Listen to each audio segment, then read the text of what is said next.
Bonjour Tim, donc on est aujourd'hui avec Tim Zouari. Tim démarre en ce moment une levée de fonds pour faire grandir sa société de production d'événements. Elle s'appelle Paris is Dancing et a déjà organisé plus de 20 événements sold out et quasiment tous rentables. Il va nous raconter un peu son histoire et pourquoi il pense qu'il faudrait investir dans la société pour la faire grandir et réaliser toute la vision de son fondateur. Tim Zouari. Mais moi j'ai compris que la nuit était un business quand j'ai bossé avec des gens que j'ai vu super clean dans ce milieu et qui ont quand même réussi à créer des groupes et créer beaucoup d'argent avec ça. Mais t'es là pour amuser les autres, pas pour t'amuser toi, tu vois. Regarde comment les DJ étaient avant, comment ils sont aujourd'hui. On est là pour amuser un petit peu les gens au statut de méga rockstar. Si t'as un chanteur qui a 20 000 followers et un DJ qui a 20 000 followers, un DJ pourra ramener plus de monde qu'un chanteur. T'as vu les grosses scènes, Afterlife, les trucs. Maintenant, plus on va avancer, plus l'idée devient de plus en plus dur, plus les gens auront besoin de s'amuser et plus les gens de cette industrie auront un marché plus gros et plus gros et plus gros et plus gros. Et qui dit masse, qui dit beaucoup de monde, qui dit beaucoup de public, dit de la visibilité, dit de l'argent, parce qu'on est dans une économie de l'attention aujourd'hui. Du coup, soit tu saisis l'occasion, tu prends les choses vraiment très au sérieux, tu comprends que l'entertainment, c'est vraiment du boulot. Soit tu as envie de t'amuser et tu penses que c'est juste des soirées et puis tu t'arrêtes là, quoi. Ouais. Tu as mis en route Paris is Dancing. Il y a à peu près une vingtaine d'événements. Tu as pris des risques personnellement, financièrement, pour pouvoir créer ces événements. Là, j'arrive au point où oui, ça marche bien. Oui, il y a des événements, il y a de l'affaire, il y a de l'intérêt. Donc tu as de l'attraction du marché, le marché te dit oui, mais j'en veux. Mes fonds ne suivent plus. C'est que la levée de fonds, et puis du fait que vraiment, j'arrive plus à suivre financièrement. Oui. Et j'arrive plus à suivre, non pas parce que c'est pas rentable, mais parce qu'en fait, ça grossit. Non, mais parce qu'en fait, qu'est-ce qu'on pourrait te souhaiter de mieux, en fait, pour 2024-2025, là, cette phase qui arrive? Ouais, levée de fonds réussie. Ouais. Smoking all the weed that I used to sell, but once my album goes in the shelves, it's going next, tell how it's finna sell. Bonjour Tim, donc on est aujourd'hui avec Tim Zouari. Tim, comment ça va aujourd'hui? Moi je suis hyper content de te recevoir parce que ça faisait longtemps que je voulais t'avoir en interview. T'es un mec qui est incroyable. On s'est rencontrés il y a pas longtemps, mais ton parcours et en fait ta singularité m'a tellement marqué que je me suis dit que c'était le moment qu'on se fasse une petite interview ensemble. Comment ça va aujourd'hui? Écoute, ça va très bien et toi? Écoute, ça va. Moi, je suis hyper content de te recevoir. En fait, si t'es d'accord, on va ensemble un petit peu aller regarder dans ton parcours. On va aller un petit peu dans le passé aussi et essayer de voir d'où tu viens, pourquoi est-ce que tu en es là aujourd'hui et où tu as envie d'aller après. Ok? D'accord. Très bien. Donc, on va commencer en essayant de voir un petit peu quel est ton background, si tu peux nous dire un peu, et surtout qu'est-ce que tu faisais en fait avant de produire des événements. Alors moi, je suis originaire du Maroc, donc je suis né à Rabat, la capitale du Maroc. J'ai grandi là-bas, j'ai eu un bac scientifique, puis après j'ai fait une école de commerce, sachant que j'ai une fibre artistique qui est développée depuis l'âge de 3 ans et j'étais certain que je voulais faire quelque chose qui était en rapport avec la scène et que je voulais faire quelque chose qui était en rapport avec la musique aussi. Mais les parents avaient peur de cette industrie qui est très peu certaine et qui peut être parfois fragile, qui peut fragiliser parfois la carrière de quelqu'un. Et du coup, ils m'ont poussé un petit peu dans le commerce. J'ai fait une école de commerce qui m'a finalement beaucoup servi. Une école à Paris? Non, au Maroc, donc qui s'appelle l'École nationale de commerce et de gestion. D'accord. Ce sont des très bonnes écoles au Maroc. Donc du coup, j'ai eu mon diplôme en marketing à l'issue de 5 années d'études. Ah oui, donc tu as fait le full cycle. Exactement, j'ai fait le full cycle et en parallèle, je faisais en cachette je prenais des cours de chant en cachette à l'École internationale de musique et de danse à Rabat. Parce que la passion vibrait beaucoup plus fort que le business. Moi, c'est sûr. Moi, en tout cas, à l'époque. Moi, j'adore la scène. C'est vrai que c'est quelque chose qui me fait vibrer. Donc, du coup, j'ai fait ça. J'ai produit un petit peu des musiques à droite à gauche que j'ai sorties. J'ai des petites interviews à droite à gauche, j'ai fait des petits articles et tout.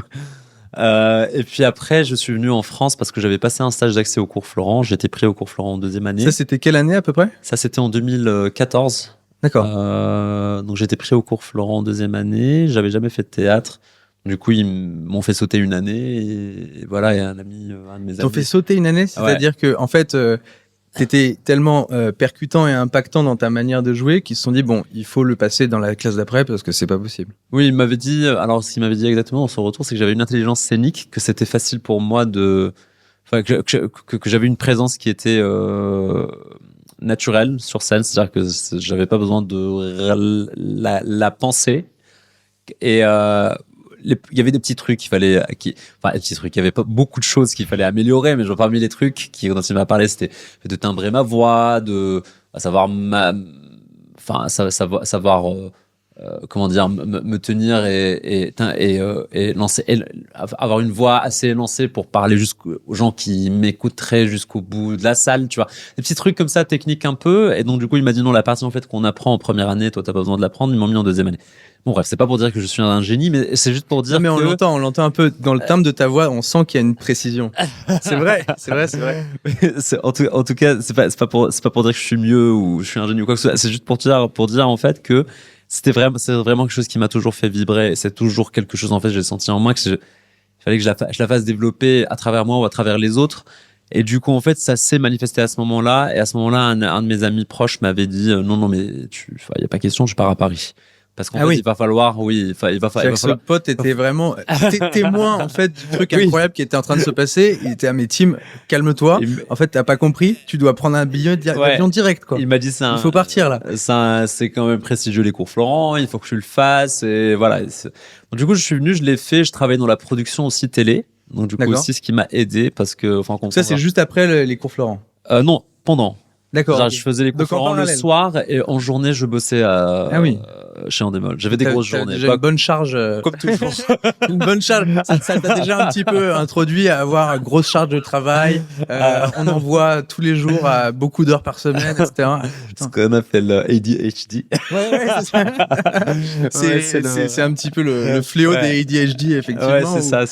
T'es obligé d'envoyer, sinon après tu tournes en rond chez toi et c'est insupportable. C'est une hyperactivité, mais bon. Enfin, j'essaie de l'exploiter dans le bon sens. Non, j'ai toujours aimé être occupé toute la journée et le soir.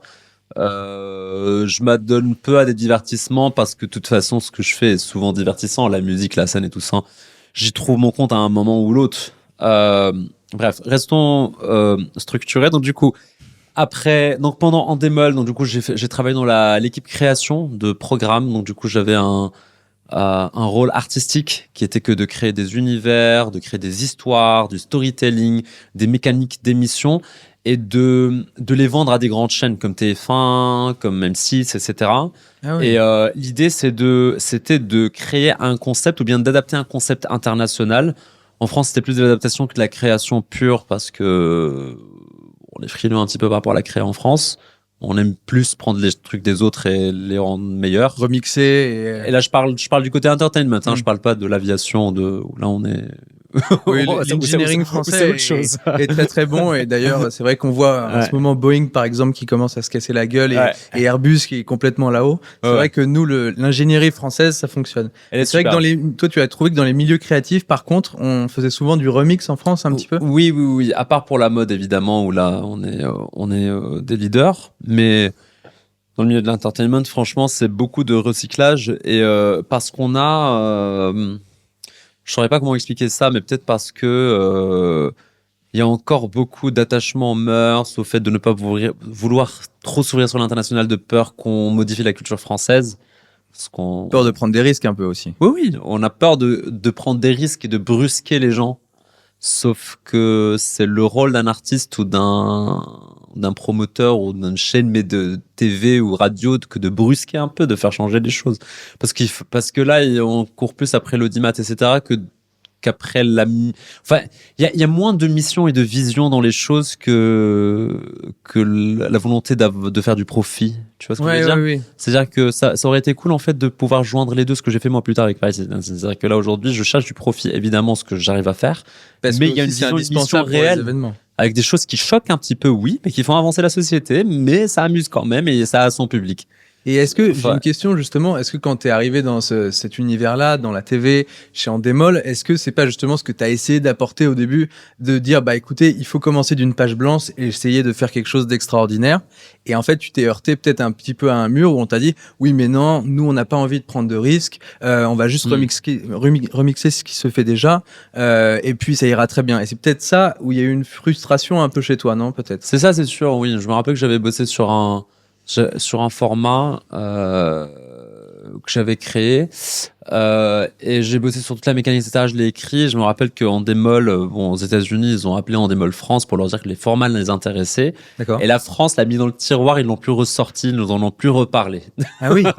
Donc Oui. c'est vrai qu'il y a vraiment c'est une des idées peur de incroyables. l'échec en France. Ouais, c'est fou. Mais dingue. C'est-à-dire que La peur de la prise de risque, en fait. Oui, La oui. peur du fail. La peur du fail. Mais le pire, c'est qu'on se prend des échecs en on se prend des échecs en copiant aussi. Mais autant se prendre des échecs en expérimentant des choses. Ah oui. Tu vois ce que je veux dire? Au moins, ça vient avec du lead, quoi. Enfin, avec des choses nouvelles qui font que la culture devient leader avec des idées créatives, et innovantes, quoi. Donc bref, donc du coup en démol en fait c'était la partie où j'ai vraiment pris conscience de ce que c'est ce que c'était la vidéo, l'image, l'importance de l'univers visuel, etc. Et j'avais des challenges pour créer des bandes démos à partir avec 0 € de budget pour vendre une émission à une TV qui allait être payée pour la production de plusieurs millions d'euros.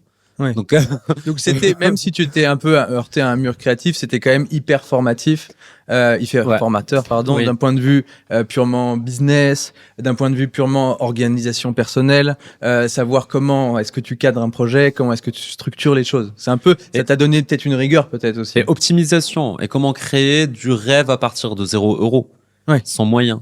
Comment créer du rêve, comment donner envie, comment intéresser avec 0 €, avec pas de budget. C'est-à-dire pour convaincre un grand patron du groupe TF1 de te mettre plusieurs millions d'euros avec 0 €, faut quand même le faire, quoi. Il faut y aller, ouais, c'est sûr. Donc du coup en fait ça c'est vrai que c'était super formateur, et après quand c'était vendu, que ça passait en production, moi j'étais coordinateur artistique pour faire en sorte que Donc l'esprit tu continuais même après. je continuais même sur le plateau. Donc du coup Super intéressant. en fait il fallait faire en sorte que l'esprit qui a été mis dans l'émission en la créant perdure en la produisant. Donc en fait Qu'ils soient respectés. la vision soit vraiment réalisée jusqu'au bout. Exactement, d'une certaine c'est ça. manière. Donc du coup j'étais là un petit peu comme un agent de mon patron qui est le directeur des programmes, Stéphane Joffre à l'époque. Et du coup ils nous ont envoyés sur le plateau, et du coup il fallait qu'on soit là pour s'assurer que tout fonctionne comme c'était prévu à la base. Est-ce que tu penses que dans les émissions d'aujourd'hui, il y a beaucoup de visions qui sont faites par des directeurs artistiques, mais qui sont très mal exécutées derrière? Tu l'as vu beaucoup de fois, ça? Bon, ça peut, oui. Ça peut quand la coordination artistique n'est pas bien faite, parce que parfois on crée quelque chose en rêvant. Tu sais comment ça se passe. Enfin, t'es un créatif aussi. Tu sais très bien comment ça se passe dans la tête des créatifs. Chacun a sa façon de réfléchir. On a envie de rêver, on a envie de faire la lune à chaque fois. Il y en a qui réfléchissent en image, il y en a qui réfléchissent en mots, il y en a qui réfléchissent. Moi, je fais partie de ceux qui réfléchissent en image. C'est-à-dire que quand je vois quelque chose dans ma tête, je la vois en image, je la vois pas en mots, je la vois pas en son, je la vois pas. Une vision, en C'est-à-dire fait, même très une musique claire de dans ce ma que tête, t'as c'est envie des de- images d'abord. Tu vois? Donc, quand je pense à une musique, je pense à des images, et puis après ces images-là me donnent un son dans ma tête. Et enfin, tu vois ce que je veux dire? Moi, Ça découle naturellement. En fait, Exactement. Donc du coup, je pense qu'un créatif qui travaille dans le milieu de la vidéo a une vision en image, du coup qui pense que la chose va faire rêver. Et du coup, s'il n'y a pas une bonne coordination artistique pour la production, en fait, l'imagerie qu'il avait dans sa tête, elle sera pas exactement pareil dans la C'est réalité. ça Du qui- coup, c'est ça qui ça est fera hyper pas rêver difficile. autant que ce que c'était dans sa tête. Tu vois, c'est Ouais. d'où l'importance de la coordination artistique. Mais en fait, on se rend Ouais. compte, même surtout dans le milieu de l'image, qu'il y a que vraiment les grands artistes qui vont jusqu'au bout et jusqu'à la fin, Oui. jusqu'au moment où vraiment le client, ou en tout cas la personne qui va voir l'œuvre artistique qui a été développée, puisse avoir vraiment la vraie réalisation. Comme par exemple Christopher Nolan, comme tu sais, qui a été tu sais qu'il y a son dernier film qui a été produit en 65 mm, tu sais, à la pellicule, etc. Ouais. Et il est allé jusqu'à vraiment regarder la chimie de la pellicule pour être vraiment sûr que, au niveau de la couleur, au niveau de la luminance, etc., ce soit respecté, pour Oui. que vraiment jusque dans la salle de cinéma, pour uniquement, je crois, 1000 projections en 65 mm, ce soit respecté, quoi. Je crois Oui. que c'est un peu ça que toi, tu as envie de faire aussi, c'est d'être vraiment sûr que jusque dans le dernier détail du Oui. millimètre, ce Alors, soit quand c'est vraiment ce que possible, tu avais voulu au début dans la Ouais. première idée, où c'était un peu flou, mais c'est devenu hyper net au fur et à Oui. mesure du projet. Alors quand c'est possible, parce que parfois il n'y a pas assez de moyens, pas assez de budget, ou il n'y a pas assez de temps, ou bien il y a tout simplement pas assez de patience de la part des gens avec qui on bosse. Parce que quand on veut bien faire les choses, il faut être très pointilleux et très perfectionniste, et tout le monde n'a pas envie d'aller jusqu'au bout. Et je me suis beaucoup heurté à des gens qui me disent oui mais c'est un détail. Je fais non, c'est pas un détail. C'est très important. Parce Il faut qu'en fait, que ils rien ont peur ne- de la rentabilité un peu Oui. aussi, c'est ça. Oui, oui. Et bref. Donc du coup après on démol. Je suis parti. Donc j'ai travaillé. C'est là où j'ai découvert un petit peu la nuit. J'ai découvert la nuit. C'est quoi ton premier contact? Mon premier contact, c'était à l'époque le directeur artistique du Queen. Ok. Quand le Queen était encore dans son âge d'or. Quand c'était encore avenue ouais. des Champs-Élysées. Quand c'était Tony Gomez, le travail de Tony Gomez, qui était Ouais, le roi ouais, de la bien nuit, sûr. qui était quand il était le DA de ce groupe. J'ai bossé avec un gars qui organisait des soirées chez lui et du coup cette personne-là m'a appris un petit peu ce que c'était la nuit. Je découvre la nuit avec ses torts et ses travers, le bon et le mauvais. Je m'y suis un peu perdu pour être honnête. Il y avait quand même Du un coup, gros contraste avec la télé, non? Oui, il y avait un contraste, mais il y avait une excitation quand même. Il y avait une excitation parce que c'était très développé artistiquement ce qu'ils proposaient. Il y avait vraiment de la déco. Il y avait de la déco développée sur scène. Il y avait un vrai travail des lumières, des chorégraphies, de la création de spectacles, création de storytelling, d'univers pour la soirée et tout ça.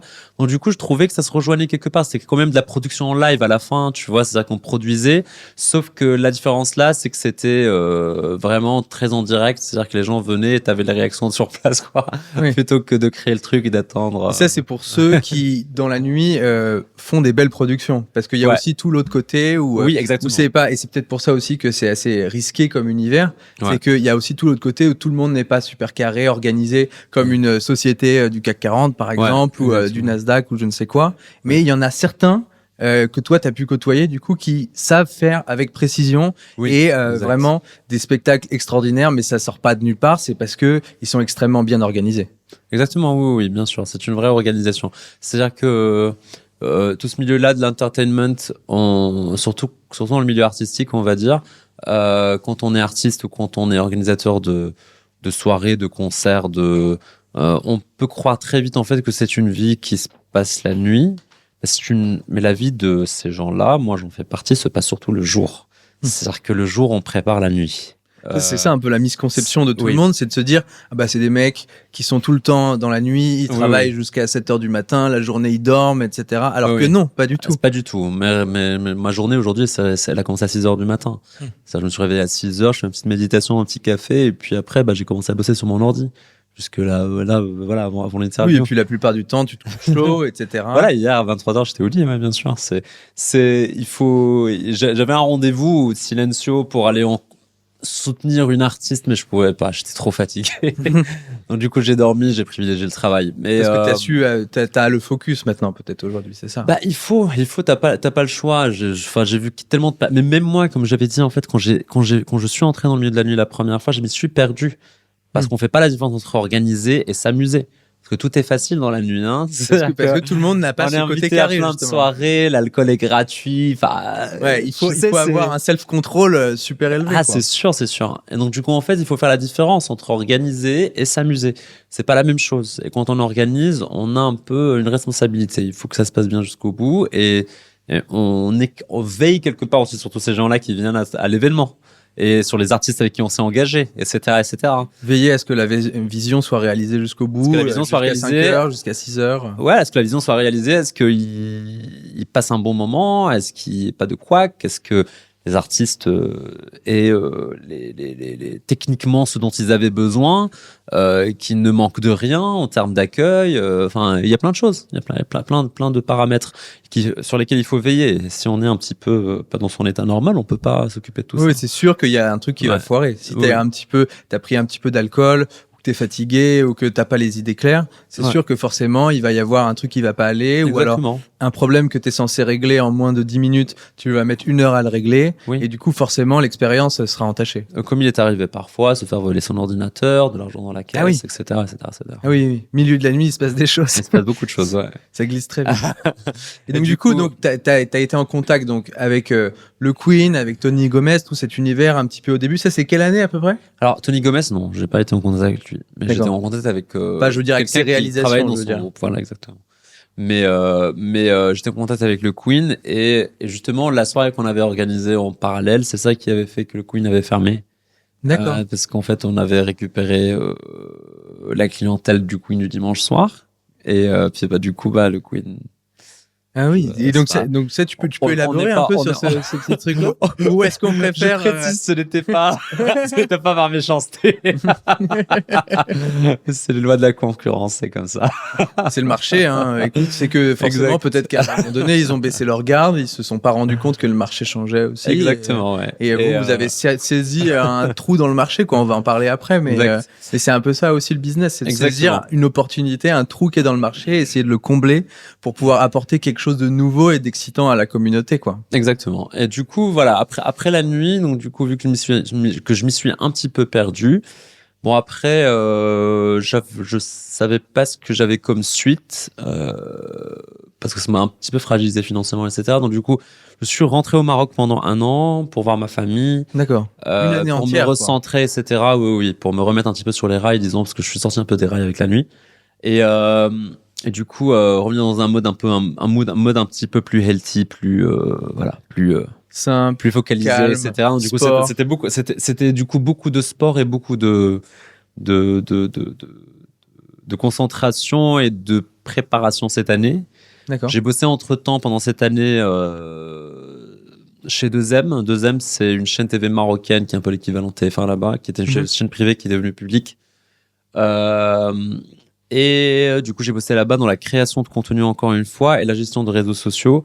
C'était du contenu pour le digital. J'avais créé 2 formats, qui étaient une sorte de magazine People et l'autre, c'était une sorte de zapping, D'accord, voilà, ok. des moments les plus forts de la télé. Ce qui Donc t'a fait c'était un peu pour le web. découvrir l'univers de l'influence, un peu aussi, peut-être. Oui, alors j'ai commencé un petit peu à tâter le terrain et comprendre un petit peu ce que c'était les réseaux sociaux avec la nuit à Paris, D'accord. avec mon boulot dans la nuit. Mais après, parce que c'est un boulot où on est en contact avec les gens, il faut utiliser les réseaux sociaux énormément pour gagner du monde. À l'époque, oui, Ouais. mais aujourd'hui, c'est quasiment le truc numéro 1, quoi. Oui, exactement. Ouais. Et du coup, après, donc du coup, ça m'a donné goût. Du coup, j'étais dans les réseaux sociaux du coup aussi chez 2M et j'ai découvert un petit peu le milieu de l'influence, des réseaux sociaux, la stratégie des réseaux sociaux et le contenu Le potentiel, quoi. digital, quoi. Ouais. J'en suis sorti alors j'ai fini cette expérience en 2000, ça c'était 2016, de 2016 à 2017 et en 2017 je suis revenu en France parce que voilà Paris, je me sens bien à Paris, je me sens chez moi et je suis revenu, j'ai repris mes études, donc j'ai refait une formation du coup en web management, réseaux sociaux et marketing digital. Direct au retour, du coup. Ouais, Quasiment. c'est ça. Ok. J'ai fait une année de plus parce que je voulais me spécialiser dans le digital et j'ai fait un virage vers la mode. J'ai bossé dans les relations presse dans la mode. Et ça, 6 mois après cette formation, un truc comme ça. Non, pendant. Ah d'accord, ok. pendant la Toujours, formation. toujours en parallèle. Oui. T'as toujours plusieurs plats au four, toi. Hein. Exactement. Ça, sinon je m'ennuie. Et du coup, j'ai travaillé dans les relations presse avec l'agence DLX. On avait pas mal des portefeuilles de grosses marques de mode dans le luxe, comme Sonia Rykiel, comme Barbara Buis, comme Incroyable. Oliver Peoples, on a fait des événements pour Burberry, H&M, etc. Donc plein de marques intéressantes. Et Donc là, événements qui étaient moins des événements de la nuit cette fois-ci. non, c'était des plus des événements du jour, Plus, de la nuit aussi parfois, parce que l'événement sur lequel on avait bossé, H&M, je me rappelle plus avec qui était la collaboration. Je sais ces collaborations d'H&M avec d'autres marques de Oh, mais il luxe. y en a eu plein. H&M X, C'était- une marque. Je pense que c'était H&M Moschino. Ah oui, c'est possible. Ouais. Ouais. Et on avait bossé sur une. Non, pardon. Non, c'était une autre marque, mais je me rappelle plus du nom du tout. Une marque assez connue, du coup, j'imagine. Ouais, une marque assez connue, exactement. Et assez différente de H&M pour que la collab soit intéressante. Oui. Et du coup, c'était la nuit, par exemple. C'était le soir. D'accord. Donc Donc là, c'était une soirée qu'ils avaient organisée. c'est une grosse soirée. Assez oui. grande envergure, bon budget. Nous, on était sur la partie presse, influence. D'accord. Et du coup, après l'expérience avec l'agence TLX, j'ai bossé pour une marque de bijoux. Là, c'était dans la partie réseaux sociaux toujours, influence. J'avais comme mission de prendre cette marque de bijoux qui était une marque qui était destinée un peu à des femmes qui étaient âgées de 40 ans, 50 ans, 60 ans, et de donner envie à des femmes de 20, 30 de la porter. Et des femmes super cool, super in, des hit girls, des influenceuses, des stylistes, des des filles qui font le tapis rouge, etc.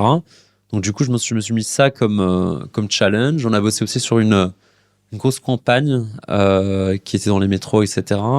C'était la première campagne de la marque après presque 40 ans d'existence et 180 boutiques dans le monde. Donc, du coup, donc là, quand même, il y a derrière il faut assurer, quoi. Oui. Donc du coup, j'ai réussi à avoir vraiment des très très grosses stars qui sont venues, mais que par mes relations. Ah oui? Des actrices, des danseuses étoiles. Enfin, j'ai fait venir plein de monde gratuitement porter ces bijoux. D'accord. Du coup, ça a commencé vraiment à prendre et c'est là où j'ai découvert ma capacité, déjà avec les relations presse, mais là, je me suis rendu compte, en fait, que j'avais une capacité à attirer les gens, à convaincre les gens, leur donner envie. Je veux dire, quand je parle des gens, je parle pas du public, mais je parle des institutionnels, des personnalités, etc. Et de m'entourer de ces personnes. J'ai compris que j'avais cette capacité-là de me faire entourer, en fait, des bonnes personnes. D'amener les gens d'avoir dans ta vision, raison, en fait, intéressant, oui. Donc, du coup, de les séduire et de faire en sorte que vraiment ils se disent, OK, pour moi, c'est pertinent de faire ça et j'y vais. Oui, exactement. Et du coup, après, je me suis heurté à des histoires de racisme où en fait, je n'ai pas réussi à gravir les échelons plus loin que ça parce que la plupart des marques de mode à l'époque, bon là ça va mieux, mais à l'époque ils disaient oui, mais un arabe qui représente une marque française d'excellence, c'est pas possible. À l'époque, ils voyaient ça comme dans un la risque. Communication, parce que je cherchais un poste de responsable com ou directeur com. Et du coup, c'était très compliqué de trouver une place. Et je me faisais annuler last minute, etc. Et c'est arrivé 2 fois à mes oreilles que c'était ça la raison. Ah oui. Une fois par un ami. T'as réussi à le savoir. Une fois par un ami qui a donné mon CV et la patronne lui a expliqué ça. Ah oui. Putain. Et une fois, plus tard, c'était les propriétaires du business qui m'ont dit, écoute, tu es vraiment très talentueux, tu as beaucoup de valeur. C'est-à-dire que toute la famille a pris le temps de déjeuner avec moi. Pour mes adieux. Les gens les actionnaires, en fait, de ces sociétés-là. Ils m'ont dit, t'as beaucoup de talent, mais on pense que tu seras très bon entrepreneur, que tu dois aller très loin, que ça va t'emprisonner, et on pense que il faut plutôt que ce soit une personne qui soit parisienne, française, qui représente la marque.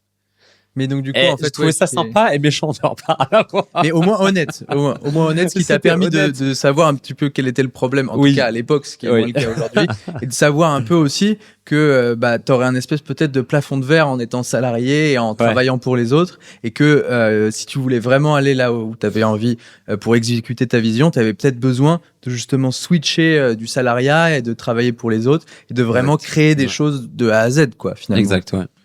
Et du coup, voilà, à ce moment-là, j'ai décidé de créer Paris is Dancing. Ah, c'est à ce moment-là, c'est via cette révélation, entre guillemets. En fait, je comprenais pas, j'ai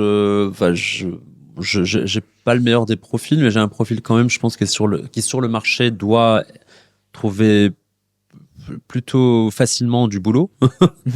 Mais c'était très compliqué pour moi de trouver du boulot. C'était soit, oui, non, tu as fait trop de choses, tu as un parcours atypique, t'es trop arabe ou tu n'avais pas accès en fait à ce que tout le boulot que t'as fait aurait dû te donner. Oui, exactement. C'est-à-dire que ils voient pas ça comme quand moi je vais venir travailler sur la communication, je vais avoir un angle vidéo, je vais avoir un angle mode, je vais avoir un angle je sais pas moi artistique, musical, et je vais vous apporter toute cette richesse là dans la création de votre campagne de communication. Ils voyaient ça juste comme ah non, le gars il a fait un peu de tout. Ah oui. Genre, il sait pas ce qu'il veut, machin. Exactement. Surtout la personne qui te recrute. Sauf que moi, j'aime toutes ces choses. Ouais. J'aime toutes ces choses. Tu es bon, on va le voir après, mais tu es bon dans toutes ces choses aussi. Et ce qui est peut-être un peu pour les personnes qui te recrutaient à l'époque, ils étaient peut-être pas équipés pour comprendre que quelqu'un était capable de faire tout ça bien, au même niveau, quoi, entre guillemets. Ou même s'il ne le fait pas bien, parce que je veux pas avoir la prétention de dire que je le fais super bien, même s'il le fait pas bien, qu'il soit absolument capable de gérer les gens qui vont le faire avec lui ou pour lui. Oui, et de pouvoir communiquer, de pouvoir échanger sur le sujet. C'est-à-dire que quand je m'assois avec un photographe, j'ai le jargon qu'il faut avec lui. Quand je m'assois avec un gars pour me faire la musique pour ma campagne, j'ai le jargon qui va avec. Quand je m'assois avec un gars qui, je sais pas moi, qui va faire le maquillage ou qui va me faire le set design ou la lumière d'un plateau de shooting, en fait, je sache comment lui parler et que tout ça, j'ai une sensibilité pour tout ça. Et aujourd'hui, tu vois, même si dans ces passes-là où tout est super millimétré, un peu trop même, c'était un petit peu frustrant. Aujourd'hui, avec la liberté que j'ai de gérer ma marque comme je veux, ma boîte comme je veux, bah, je trouve tellement d'aisance à justement traiter avec tous ces gens-là parce que j'ai tout leur jargon. Et c'est ça qui te permet de bien réaliser la vision aussi, non? Oui, aussi, c'est sûr. Et donc du coup, alors on va en parler. Donc tu as eu un peu cette phase mode. Et alors tu nous as pas encore présenté Paris is Dancing, mais évidemment on va y venir. Paris is Dancing, il y a quand même un lien important avec le voguing. Tu vas nous expliquer un peu aussi ce qu'est le voguing, mais est-ce que c'est pas justement ce passage mode qui a été ton premier contact avec le voguing, ou est-ce que ça faisait déjà très longtemps que tu connaissais, etc., et que tu avais été séduit par ça? Alors non, la mode la mode ne m'a pas du tout fait découvrir le voguing. À ce moment-là, le voguing n'était pas encore quelque chose de, je mets bien entre guillemets de tendance. C'est pas en France en tout cas. Parce que moi justement, j'aime pas ce mot de tendance, mais à ce moment-là, c'était pas le truc pour les gens. Mais c'est après en fait, plus tard quand j'étais en train de me chercher, quand je voulais faire quelque chose d'impactant, parce que l'idée de Paris is Dancing en fait c'était venu du fait que pendant longtemps les soirées justement je trouvais qu'elles avaient pas de sens. Aujourd'hui on trouve beaucoup plus de propositions qui ont du sens dans la nuit.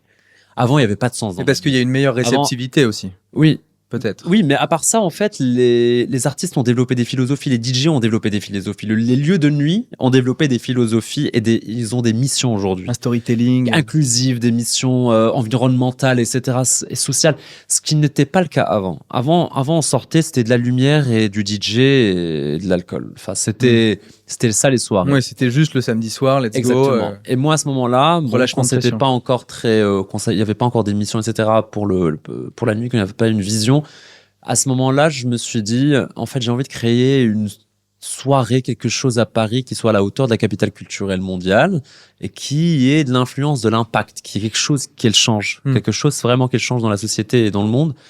Et du coup, c'est là où j'ai découvert le voguing. J'ai découvert par hasard un vogueur qui s'appelle Richie, qui m'a introduit dans ce milieu underground. Du coup, je l'ai vu défiler sur Instagram. Je lui ai demandé c'est quoi ça exactement que tu fais. Il m'a dit ça c'est un runway, ce qu'on appelle le runway.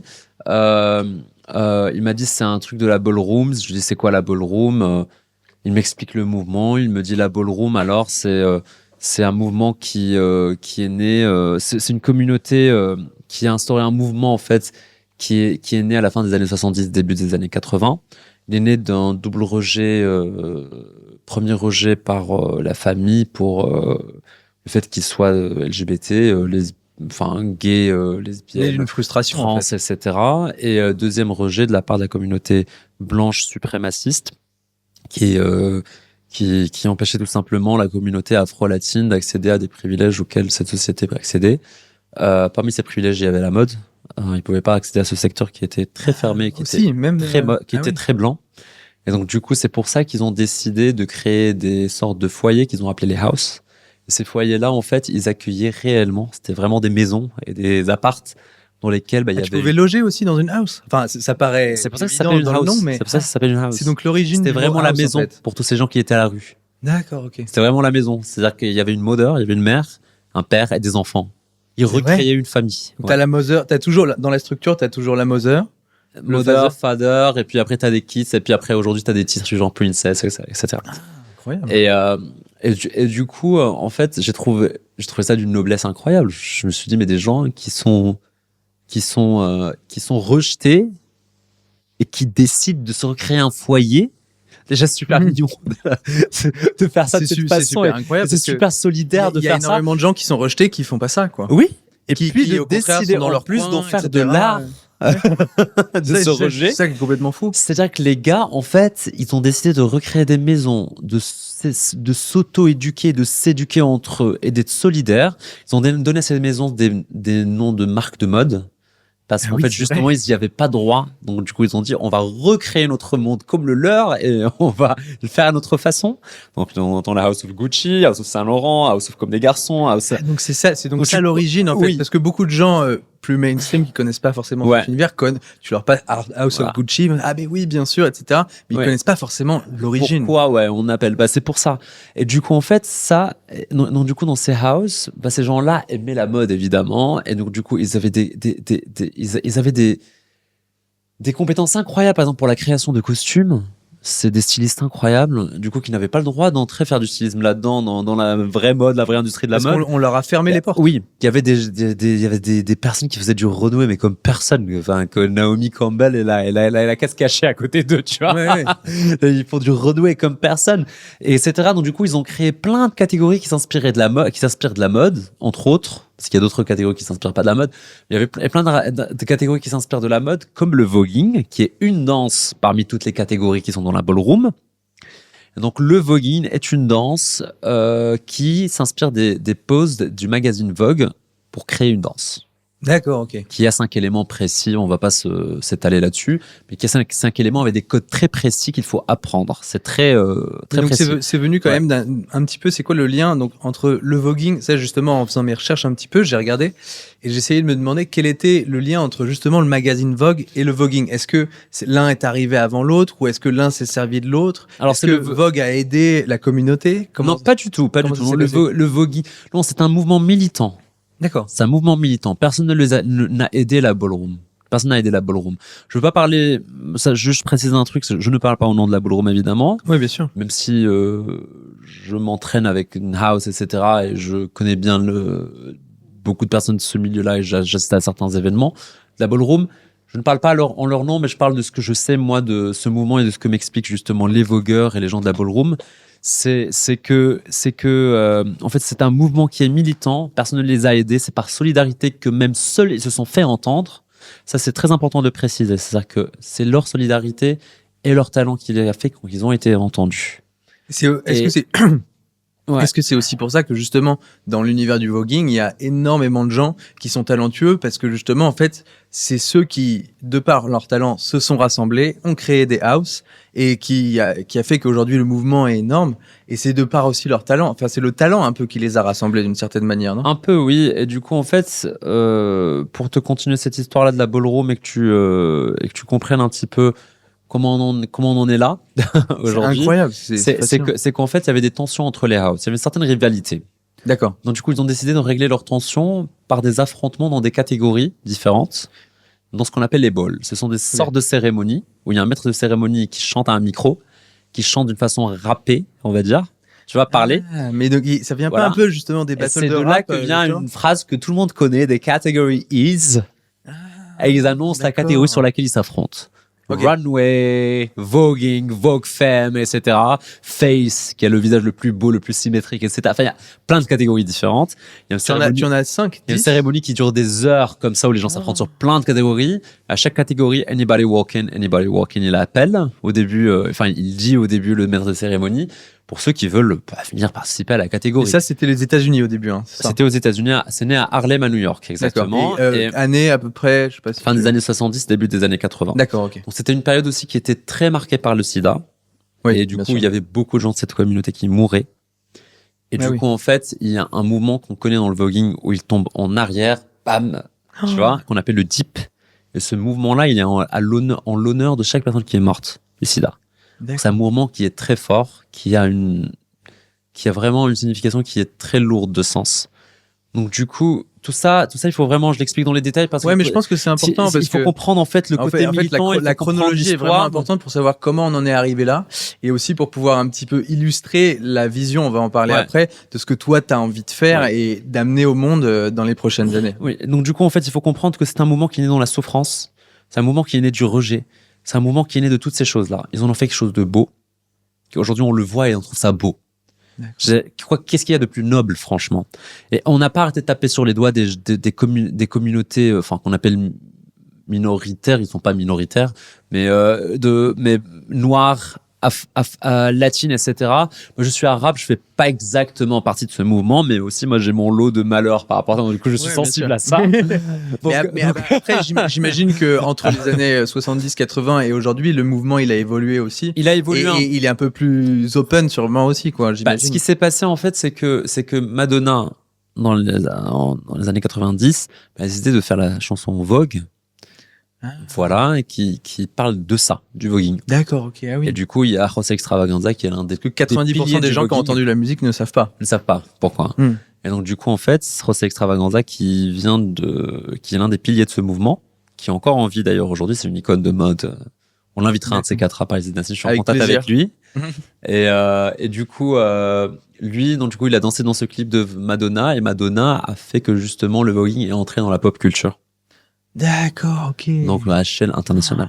Ça, c'est incroyable. C'est des histoires que, en fait, très peu de gens connaissent. Mais les gens sur Madonna, les gens ne savent pas à quel point ce mouvement est important, et ils ne savent pas à quel point sûrement ce mouvement un mouvement qui est à l'origine d'énormément de choses, mais on n'est pas au courant. Il a changé des vies, ce mouvement. Il a sauvé des vies. Il a créé des stars. Il a une industrie qui est très diluée dans les autres industries. C'est pour ça que moi, je suis arrivé au point de dire non, c'est une industrie qui doit exister en tant que telle à part. Qui doit être mis sur les devants de la scène, où tout le monde doit comprendre le pourquoi du comment. Ça doit être valorisé, ça doit briller, tout le monde doit comprendre l'histoire. Ça doit être dans les musées, ça doit être partout. Ça doit être célébré. En fait, ça doit être célébré, ça doit entrer dans le patrimoine mondial de l'humanité, moi je dis, par l'UNESCO. Parce qu'en fait, c'est un mouvement qui culturellement... immatériel, hein, c'est ça que... Le patrimoine immatériel. Ouais, c'est ça, ouais. Comme la techno récemment, qui est entrée dans le patrimoine mondial de l'UNESCO. Moi, je dis que le voguing doit l'être aussi. Parce qu'en fait, le voguing est un mouvement qui est planétaire. On ne le sait pas parce qu'il est underground. Il est tentaculaire. C'est ça qui est dingue. C'est qu'en fait, chaque house a des houses qui en découlent dans d'autres pays. Ah, d'accord. Ah, c'est dingue. Ah, je te dis, il y a la house mère. Il y en a dans quoi? Dans une quinzaine, vingtaine, trentaine de pays. C'est un réseau de dingue. Tu t'en rends pas compte. C'est mieux que le réseau des polytechniques français ou je sais pas quoi. Il y en a partout. Tu ne te rends pas compte. Et en plus, ils ont beaucoup de talent. Ils sont très, très bons. Ah oui. C'est-à-dire qu'aujourd'hui, je prends avec moi mon chorégraphe avec qui je travaille, Zion, de la House of Balenciaga. On va dans n'importe quel pays. Il est capable de me sortir des vogueurs. Ah oui, avec qui travailler, oui. Et qui sont super sympas, et qui sont hyper talentueux. Oui, il va demander au house des choses. Il va demander au house des informations, on va savoir. Ah oui. C'est-à-dire que c'est fou, hein. C'est tentaculaire parce que t'as pas parfois une mother ou un father qui est aux États-Unis, qui a un kid qui est en France. Ah oui, donc forcément. Ou qui est en Ukraine, ou qui est c'est un network effect qui est monumental, quoi. Ah, qui est dingue. C'est pour ça que je dis, c'est un très gros mouvement. C'est un mouvement qui a sauvé beaucoup de vies. C'est un mouvement qui est très noble. De par le soutien, en fait, de la famille. C'est comme une très, très grande famille. Qui est beau. On en connaît plein de stars, mais on ne sait pas qu'elles viennent de là-dedans. En France, par exemple, il y a Kid Ismail et Yona. Oui, bien sûr. Par exemple, qui sont parmi les plus connus en France. Et on ne sait pas qu'ils viennent de ce mouvement-là. Ils viennent de ce mouvement. Voilà, c'est ce mouvement-là qui les a révélés. Et c'est pour ça qu'il faut justement mettre maintenant ce mouvement sur les devants de la scène. Exact. Là, toi, tu as commencé à le faire un petit peu, particulièrement en France, on va en parler, oui. Mais aussi dans les autres pays, quoi, finalement, parce que c'est pas que la France, hein, je crois qu'il y a toute l'Europe, les UK, l'Australie, c'est monumental. Oui, en Amérique, en Europe, en Asie aussi, en Afrique, je sais pas, je veux pas m'avancer à dire des conneries par rapport à l'Afrique, mais je pense qu'en Afrique aussi. Et du coup, ce qui s'est passé, c'est qu'après Madonna, bon, il y a eu une petite vague de, encore, cette fois, ce mot que j'aime pas trop, tendance par rapport au voguing. Et puis après, ça s'est un peu estompé. Le voguing a continué d'exister, hein, d'une façon avec la même ferveur, avec la même enfin, même avec la même énergie, en underground. Mais par contre, dans la partie visible pour les gens de l'industrie de l'entertainment, comme je disais, il était plus tellement visible. Donc là, on parle de 2005, 2006, par on l'a oublié dans les années 2000, jusqu'à récemment quand la série pose. Enfin, il y a eu déjà le documentaire Paris is Burning, qui on engage tout le monde à aller voir d'ailleurs. Ouais, exactement. Et donc du coup, qui moi m'a inspiré pour mon entreprise et pour même j'avais la question, mais l'identité visuelle de Paris is Dancing. Pourquoi ta société, ta vision s'appelle Paris is Dancing, ça vient de là. Exactement, parce que j'ai regardé ce documentaire qui m'a tout expliqué sur ce que c'était le voguing. Et j'ai adoré. Je me suis dit, bah, en fait, moi, pas que le voguing, la ballroom, parce qu'il faut pas, il y a la ballroom et il y a le voguing qui est dans la ballroom, dans le mouvement de la ballroom. D'accord, ok. Et donc, qui est une danse dans le mouvement de la ballroom. Donc, du coup, moi, quand j'ai vu ça, je me suis dit, en fait, j'ai envie de mettre en avant la danse. Donc, du coup, vu que c'est la danse, pas toute la ballroom, je me suis dit, je veux l'appeler Paris is Dancing. Et donc, du coup, en fait, mon identité visuelle aussi de la marque s'inspire beaucoup de ce documentaire. D'accord. C'est du rouge sur noir avec un esprit fierce, un esprit cool, fun, sexy, mais modernisé un petit peu au goût du jour, quoi. Ah oui, c'est ça. On mettra le lien dans la description pour que les gens puissent aller voir le documentaire, parce que Carrément. en fait, toi, ça a eu un impact. T'avais déjà eu un impact avant lié au voguing, mais ça a eu un impact, j'imagine, énorme sur toi, parce qu'en fait, à la fois ce documentaire, mais tout l'univers du voguing t'a poussé à quitter les grosses entreprises, le salariat, etc., et à te lancer toi-même pour produire toi-même des événements. Et t'as commencé par Paris. Oui, exactement. J'ai commencé par Paris. J'ai regardé aussi la série Pause, qui est très intéressante à regarder aussi, qui a été produite plus récemment, et elle a relancé la tendance sur le voguing, cette série. Il y a des grandes stars internationales qui sont sorties de là, comme India Moore, par exemple, qui est aujourd'hui égérie des plus grandes marques de luxe, et c'est une star internationale, une actrice internationale. Donc du coup, qu'est-ce que je disais, et du coup, oui, et du coup, vu que la tendance est revenue, entre guillemets, moi je me suis dit, en fait, ce serait bête de nouveau, en fait, les gens oublient ce que c'est dans quelques années. Oui. Alors que justement, là, on est dans un. Ce que je vois aujourd'hui, c'est que maintenant plus sur les devants de la scène aujourd'hui. Oui, exact. Quoi. Donc c'est le moment, en fait, là maintenant, de faire en sorte que ce soit hyper démocratisé. Oui, et le pire, c'est que quand je parle avec les institutionnels, c'est que je leur explique en fait qu'il faut créer une industrie. C'est ça il ne faut pas que mettre des salles à dispo pour les balls et les cérémonies. Il faut aussi payer ces gens. Il faut les embaucher, créer des spectacles avec eux. Parce qu'en fait, si on ne fait que leur donner pour faire des balls où ils ne touchent rien du tout, en fait, on ne donne pas de pouvoir cette industrie, à ce mouvement. Ce mouvement doit exister dans l'entertainment, parce que malheureusement aujourd'hui, dans le monde capitaliste dans lequel on vit, si un mouvement n'a pas d'argent, il meurt. Oui, bien tout sûr. simplement. Et toi, est-ce que c'est pas justement, alors t'as beaucoup de missions avec Paris is Dancing, Ouais. mais est-ce que c'est pas justement l'une des missions aussi, c'est de prouver que tu peux créer des événements de tout type, on va en parler, mais tout en étant extrêmement rentable, tout en étant financièrement viable, etc., et de pouvoir du coup montrer à tout le monde que c'est une industrie qui peut vraiment être créée et qui peut vraiment être énorme, liée à, enfin, j'entends industrie, mais en réalité, c'est lié à cet univers-là, et que du coup, ça peut devenir vraiment sérieux et ne pas retomber, comme tu disais, etc., et devenir vraiment un mouvement interplanétaire où tout le monde connaît, où c'est super obvious, etc. C'est sûr, avec des théâtres qui sont dédiés. Comme aujourd'hui, on peut dire que le ballet à l'Opéra Garnier, pourquoi le voguing n'aurait pas son théâtre? Comme on dit aujourd'hui qu'il y a des cabarets extrêmement connus comme le Moulin Rouge qui ont des revues quotidiennes, pourquoi le voguing n'aura pas son Moulin Rouge à lui? Oui. Tu vois ce que je veux dire? Why not? C'est vachement beau. T'es un peu en train ça mérite. En fait, t'as beaucoup souvent des grosses sociétés de production ou les industries qui essayent de suivre des vagues qui existent déjà un petit peu.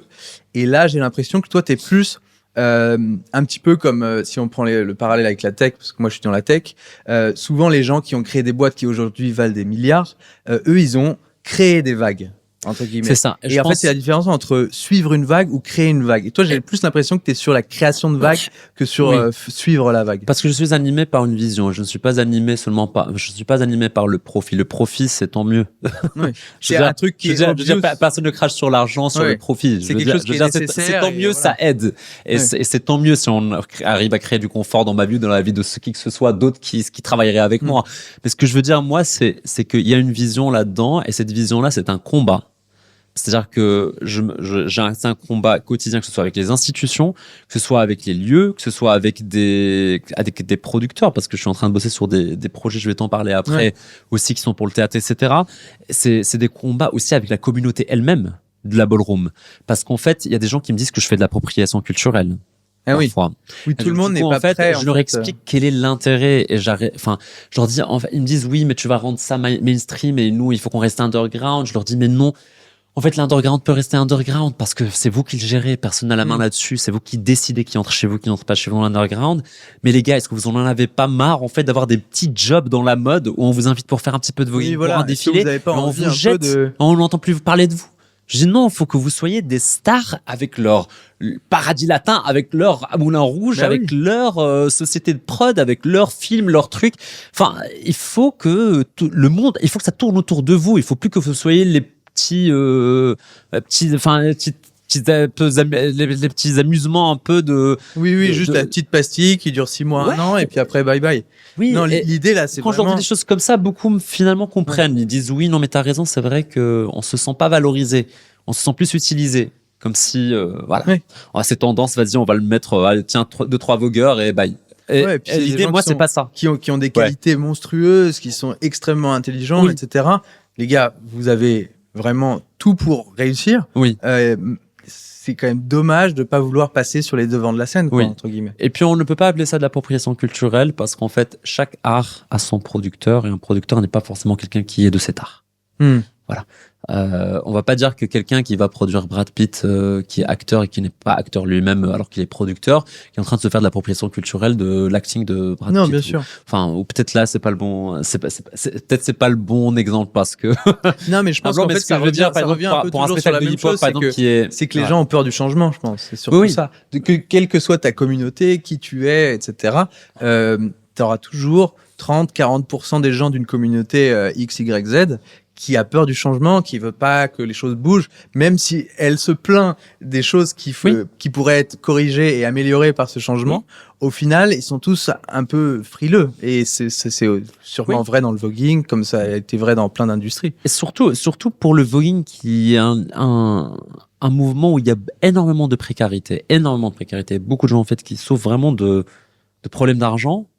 En fait, pourquoi ces gens-là, qui passent leur temps et investissent leur vie dans la formation, dans leur auto-formation, dans la formation des autres pour qu'ils prennent confiance en eux, parce que c'est une usine incroyable de prise de confiance en soi. Bah oui. C'est une fabrique à talent, ce truc-là. Mais moi, ça me dépasse, ça m'impressionne.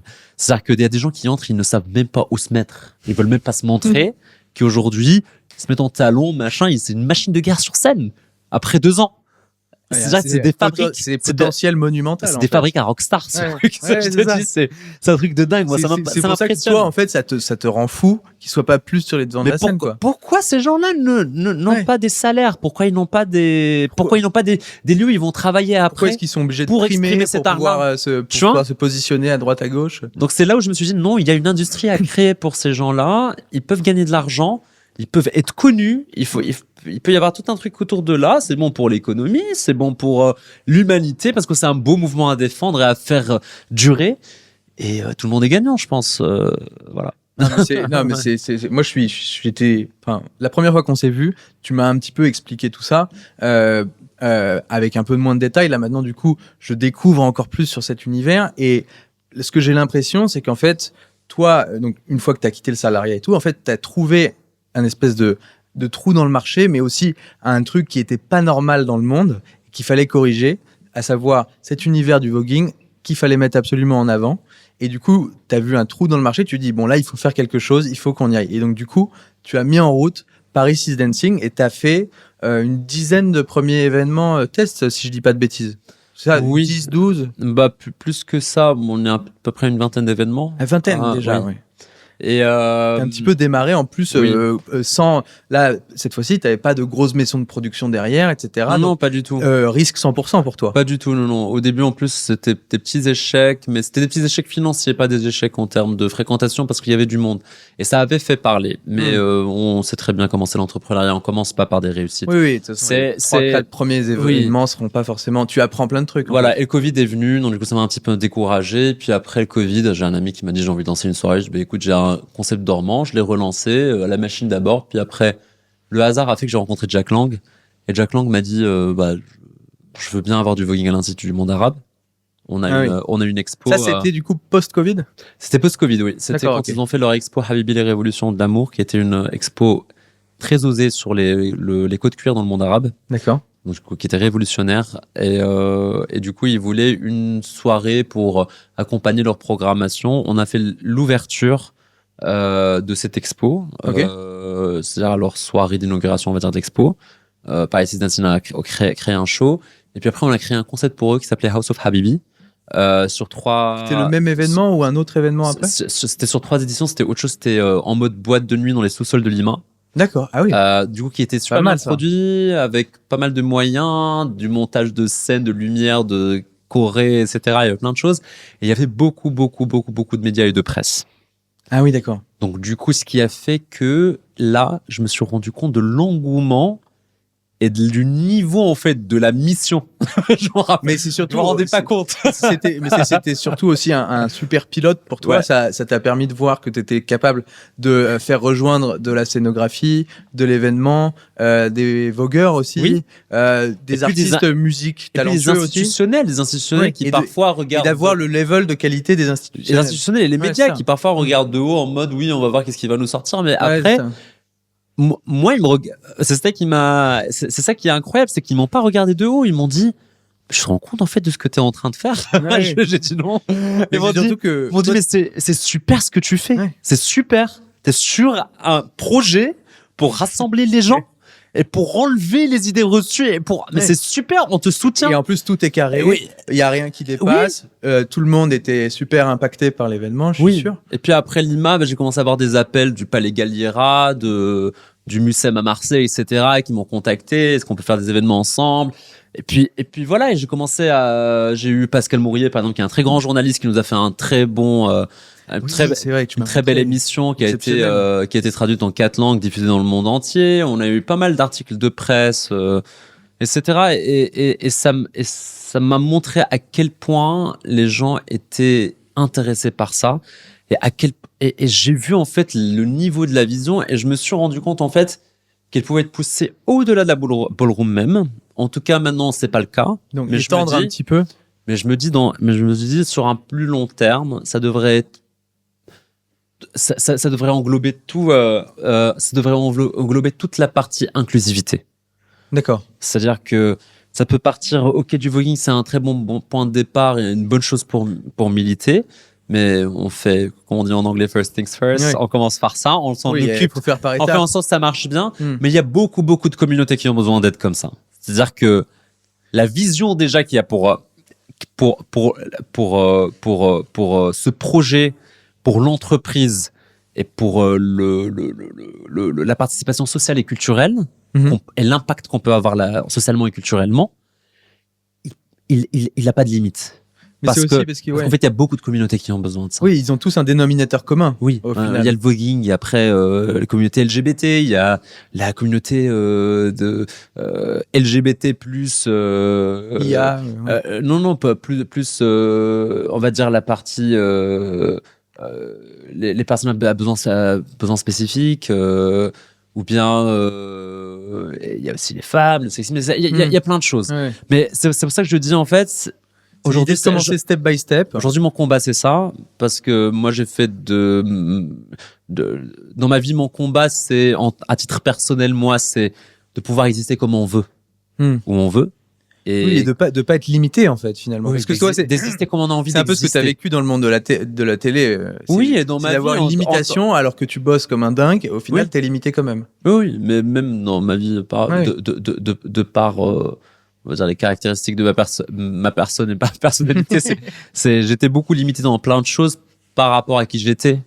Et j'en ai fait dans ma vie un combat de vouloir permettre aux gens en fait d'exister comme ils ont envie d'exister.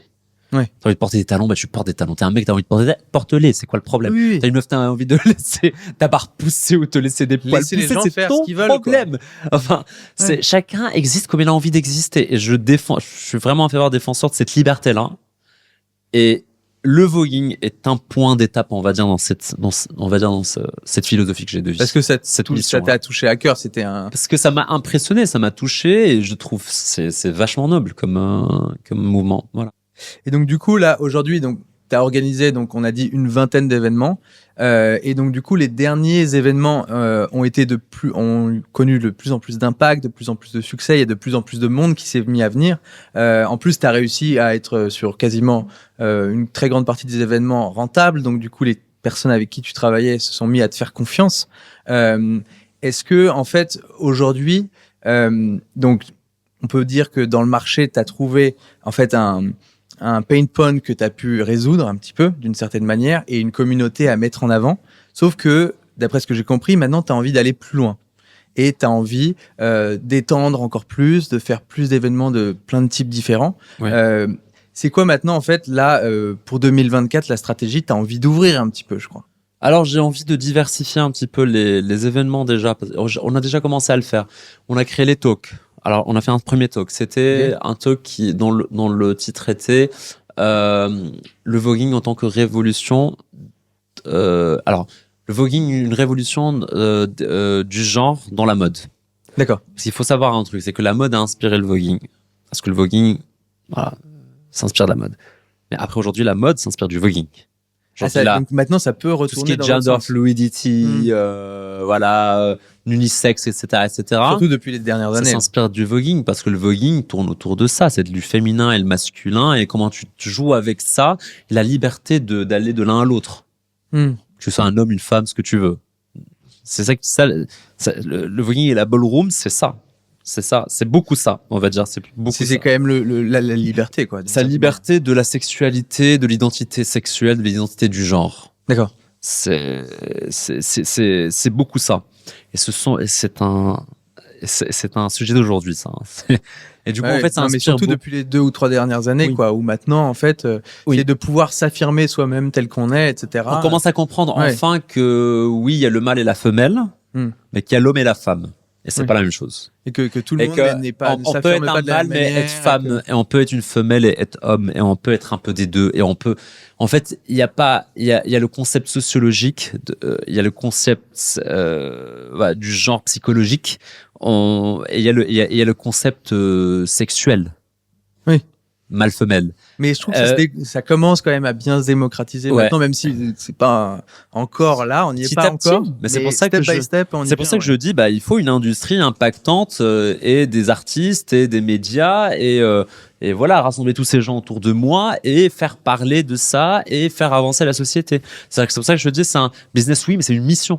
Donc, mais c'est pour ça aussi que toi, en fait, là maintenant, et c'est aussi pour ça que je crois que tu vas lever des fonds, si je dis pas de bêtises. Exact, ouais. T'as envie, en fait, de faire une proposition 360, où c'est pas uniquement des show voguing, c'est pas uniquement du clubbing, c'est aussi des art exhibitions, etc. Ça, tu peux nous parler un peu. Pourquoi est-ce qu'aujourd'hui on a besoin, en fait, tu penses que il faut que ce soit à 360, en fait, ce que tu as à proposer.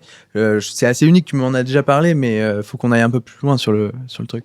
Parce qu'en fait, il y a dans cette industrie-là, il y a des chanteurs, des acteurs, des danseurs, des photographes, il y a de tout. C'est une mine d'or de C'est de par talent. le talent, en fait. Oui. Et du coup, en fait, il leur faut plein de moyens de s'exprimer, mais aussi la diversité des événements peut avoir divers publics. Les gens qui sortent dans les concerts ne sortent pas forcément dans les soirées. C'est-à-dire, il y a une personne qui va avoir 50 ans, qui va vouloir très bien faire un concert, On n'a pas envie d'être s'asseoir à au théâtre minuit, et regarder un show, mais il n'ira pas dans un festival Ouais. techno avec des DJ, etc. Danser. Donc c'est bien d'atteindre un petit peu les publics à travers plusieurs Oui, formats différents. il y a 4 ou 5 types différents d'événements que tu veux proposer, je crois. Alors il y a les concerts qu'on fait déjà, on a commencé, on Où a là, fait avec Nicky t'as Doll, validé avec que tu Kivis savais Keta. faire, etc.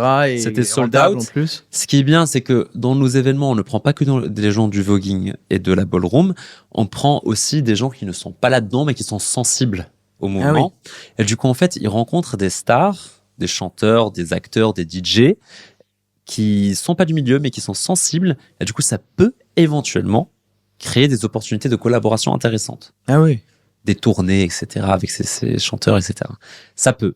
Ils peuvent être invités à faire des clips, ils peuvent être... voilà. Mais en tout cas, ils rentrent en contact avec le monde du showbiz d'une façon plus facile. C'est-à-dire que quelque part, on fait un pont aussi. On fait un C'est pont une histoire entre d'agrandir la famille, un peu d'une Ouais. certaine manière. on fait le pont entre la ballroom et les gens qui n'en savent rien du tout de la Mhm. ballroom. On fait aussi le pont un petit peu entre la ballroom et le showbiz, on va dire. D'accord. Tu vois. Et du coup, donc il y a les concerts qu'on a lancés, qu'on appelle les live shows. Il y a les talks. Mhm. Donc du Ça, t'en coup, as fait un déjà de talk. on je en a crois. fait un. J'aimerais bien en refaire cette année sur la légitimité du voguing en tant que danse dans le paysage artistique français. Ah ouais, Parce sympa. qu'en fait, les vogueurs sont souvent pas considérés comme des danseurs dans plein d'institutions. Sauf que moi, ayant essayé et ayant essayé d'apprendre un peu, c'est vachement fatigant et crevant comme danse. C'est pas facile du tout. C'est donc, très très dur d'essayer comme de, danse. de Et c'est- pousser ça dans le milieu de la Oui, danse un peu c'est plus. très athlétique. Mm. Et il faut que ce soit considéré comme De une danse. montrer Il faut que que ça ça a ait une légitimité. légitimité totale et même C'est ça. au-delà, quoi. C'est ça. Et c'est tout l'esprit de Paris is Mm. Dancing, c'est On n'est pas là pour vous demander votre acceptation, on est là pour s'imposer. Et c'est aussi l'esprit de la ballroom. Et tu verras que ma marque, elle est comme ça, elle est très bold. Oui. D'ailleurs, pour ceux qui iront, vous pouvez aller sur le site de, c'est parisisdancing.com ou .fr, je me rappelle plus. .com, ouais. Voilà, Ouais. vous pouvez aller sur le site, vous verrez, il y a quasiment aucun texte qui est en minuscule, hein. Tout est en majuscule partout. Oui, mais c'est justement pour exprimer ce et truc-là de- c'est un peu l'identité de marque qui va avec. Oui, aussi, hein. de marque et du voguing et de la ballroom. On n'est pas là, les gars, pour vous demander, en fait, si vous nous acceptez ou pas. On est là parce On qu'on est est là. sexy, on est s'impose. canon et on s'impose. Et ça va t'inspirer. Si t'es pas content, c'est pas toi, c'est pas mon problème, tu vois. Et ça a toujours été ça leur attitude. Et moi, j'aime bien cette attitude. Parce C'est qu'au un peu un final, mission statement de la boîte aussi. Oui. On s'impose, on y va. et parce qu'au final, je connais aussi ces gens, et c'est la plupart des gens, mais super adorables et sensibles. Mais sur scène, c'est Ouais. ils défoncent. Machine de guerre, quoi. Machine Exactement. de guerre. On vous mettra dans la vidéo un petit peu les divers shows qu'il y a eu. C'est vrai que c'est incroyable. C'est pas juste n'importe qui arrive qui peut faire ça. Non, c'est vraiment, Non, c'est de du l'entraînement. talent, c'est du boulot, c'est de la beaucoup sueur. d'entraînement, c'est- Ils s'entraînent toutes les semaines, 2-3 fois par semaine. Une à 3 fois par semaine, plus les danses, dans les Oui, donc soirées, ils ont etc. 100% leur place dans l'univers de la danse. Ils doivent être mis en avant, quoi. Ouais. Donc du coup, alors la liste des événements qu'on fait. Alors on fait donc les talks, les concerts, les live shows, les masterclass. C'est-à-dire que les gens qui viennent aux événements, qui ont envie d'apprendre, parfois on leur crée des masterclass avec nos danseurs pour qu'ils apprennent à marcher sur des talons, à faire de l'attitude. Donc c'est masterclass active. C'est masterclass active. Où C'est-à-dire toi, que tu peux arriver et repartir avec une compétence à la maison ou. c'est ça, des filles, des mecs viennent, ça dépend du cours. Par exemple, ça peut être un cours de Vogue Femme et du coup, ils apprennent à voguer avec leurs mains, machin, ils apprennent tous les éléments. Ça peut être une catégorie qui s'appelle Sex Siren, c'est une catégorie qui est très sexuelle. On va leur apprendre à être très sexuel. Ça, c'est vraiment de la séduction pure et dure et du ta sex manière appeal. d'être au quotidien. Apprendre à maîtriser dans sex appeal. D'accord, ok. Et Mais donc ça- c'est aussi bien dans ton intimité que dans la vie de tous les jours, que dans. Oui, en fait, c'est ce que oui, tu dégages quoi, d'une certaine manière. C'est en tout cas toutes les catégories et tous les cours, ils vont être par rapport au self-empowerment, c'est-à-dire de se sentir bien dans sa peau. Oui. Et exister d'une façon confiante. Tu vois, c'est vraiment c'est le message. C'est toujours le message. on va dire. d'avoir le power, un power interne quoi, d'une Exactement. certaine manière. quoi. Exactement. Et souvent les étudiants, ceux qui ne connaissent pas, ils sont mais agréablement surpris.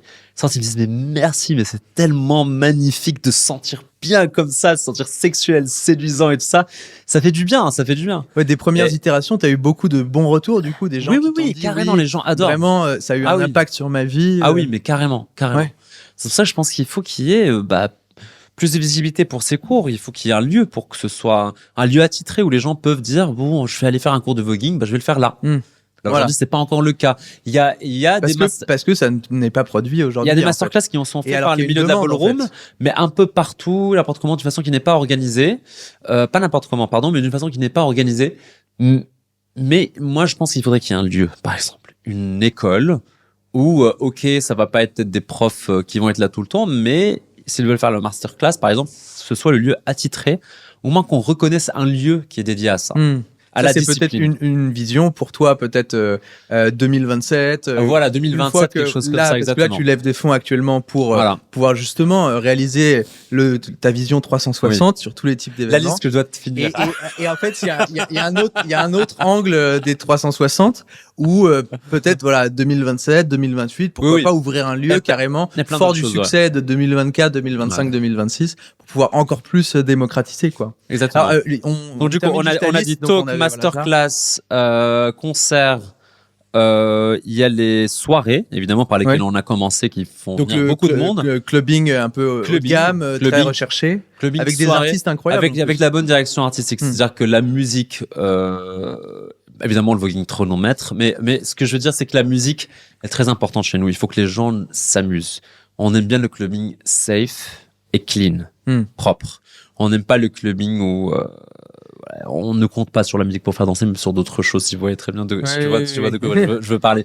Moi, j'aime bien quand j'entends à la fin de la soirée, j'ai pas eu besoin de prendre des choses pour m'amuser ce soir parce que la musique était incroyable. Voilà, et d'avoir des gens à 5 heures qui sont encore là, 5 heures du matin, mais en fait, c'est tellement bien. Moi, j'ai pas besoin. Même à 6 heures du matin où j'étais en train de mixer à la dernière virage, ils me disaient une autre et que c'est encore plein la piste. Et j'en joue une autre et ils veulent encore. Je dis non les gars, vous rentrez chez vous. C'est fini. Et que dehors, en attendant mon taxi, j'entends un gars dire qu'est-ce que je me suis amusé ce soir, j'ai rien pris. Cool, et la musique était vraiment cool. Et ça j'aime bien. Et je pense parce que c'est souvent ce qu'on peut avoir même sur les événements parisiens où en fait, parisiens ou ailleurs, hein, où en fait t'as de la musique qui est certes très cool mais qui peut être super répétitive et plus de 80% des gens qui sont là vont devoir prendre des choses effectivement pour sentir un peu plus. On leur jette pas la pierre, hein, il faut s'amuser, il y a pas de problème. Mais en fait, c'est pas forcément la vision que toi tu as pour ce clubbing là. Oui. C'est plus clubbing recherché où de toute façon quoi qu'il arrive, on va s'éclater. Je suis pas dans une logique de donneur de leçons ni de ce qui est bon, ce qui n'est pas bon, faut prendre faut que tout le monde s'amuse, c'est pas mon problème. Moi ce que je veux dire c'est juste que en fait, il faut respecter la personne qui achète son ticket qui vient. C'est ça. En fait, il faut l'amuser d'abord par la musique. Si elle a envie de prendre autre chose, elle le prend. Mais mon service de base, c'est que je t'amuse avec la musique, avec le show. Oui. Et puis t'es pas obligé de prendre quoi que ce soit pour t'amuser. Oui, c'est-à-dire que t'arrives où il y a déjà une baseline où de base, c'est déjà très très bien. En fait. Exact. Voilà, après, tu fais ce que tu veux.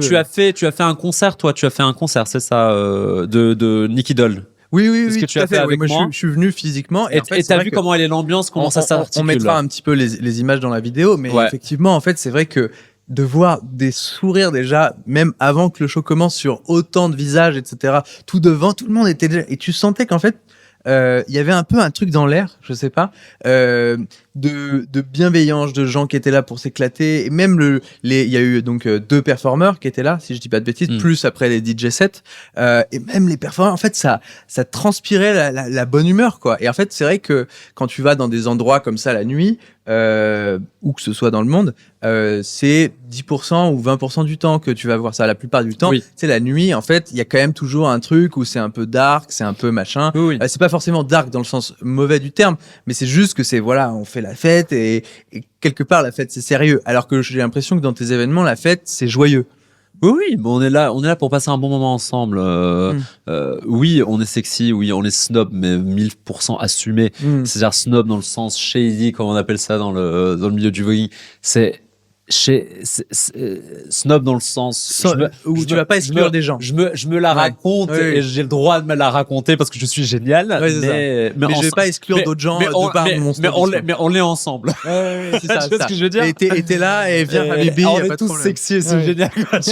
C'est ça l'idée. Et moi, ce que j'aime bien aussi, c'est qu'en fait, dans ce public, comme tu as vu, ce n'est pas un public qui est fermé sur la communauté.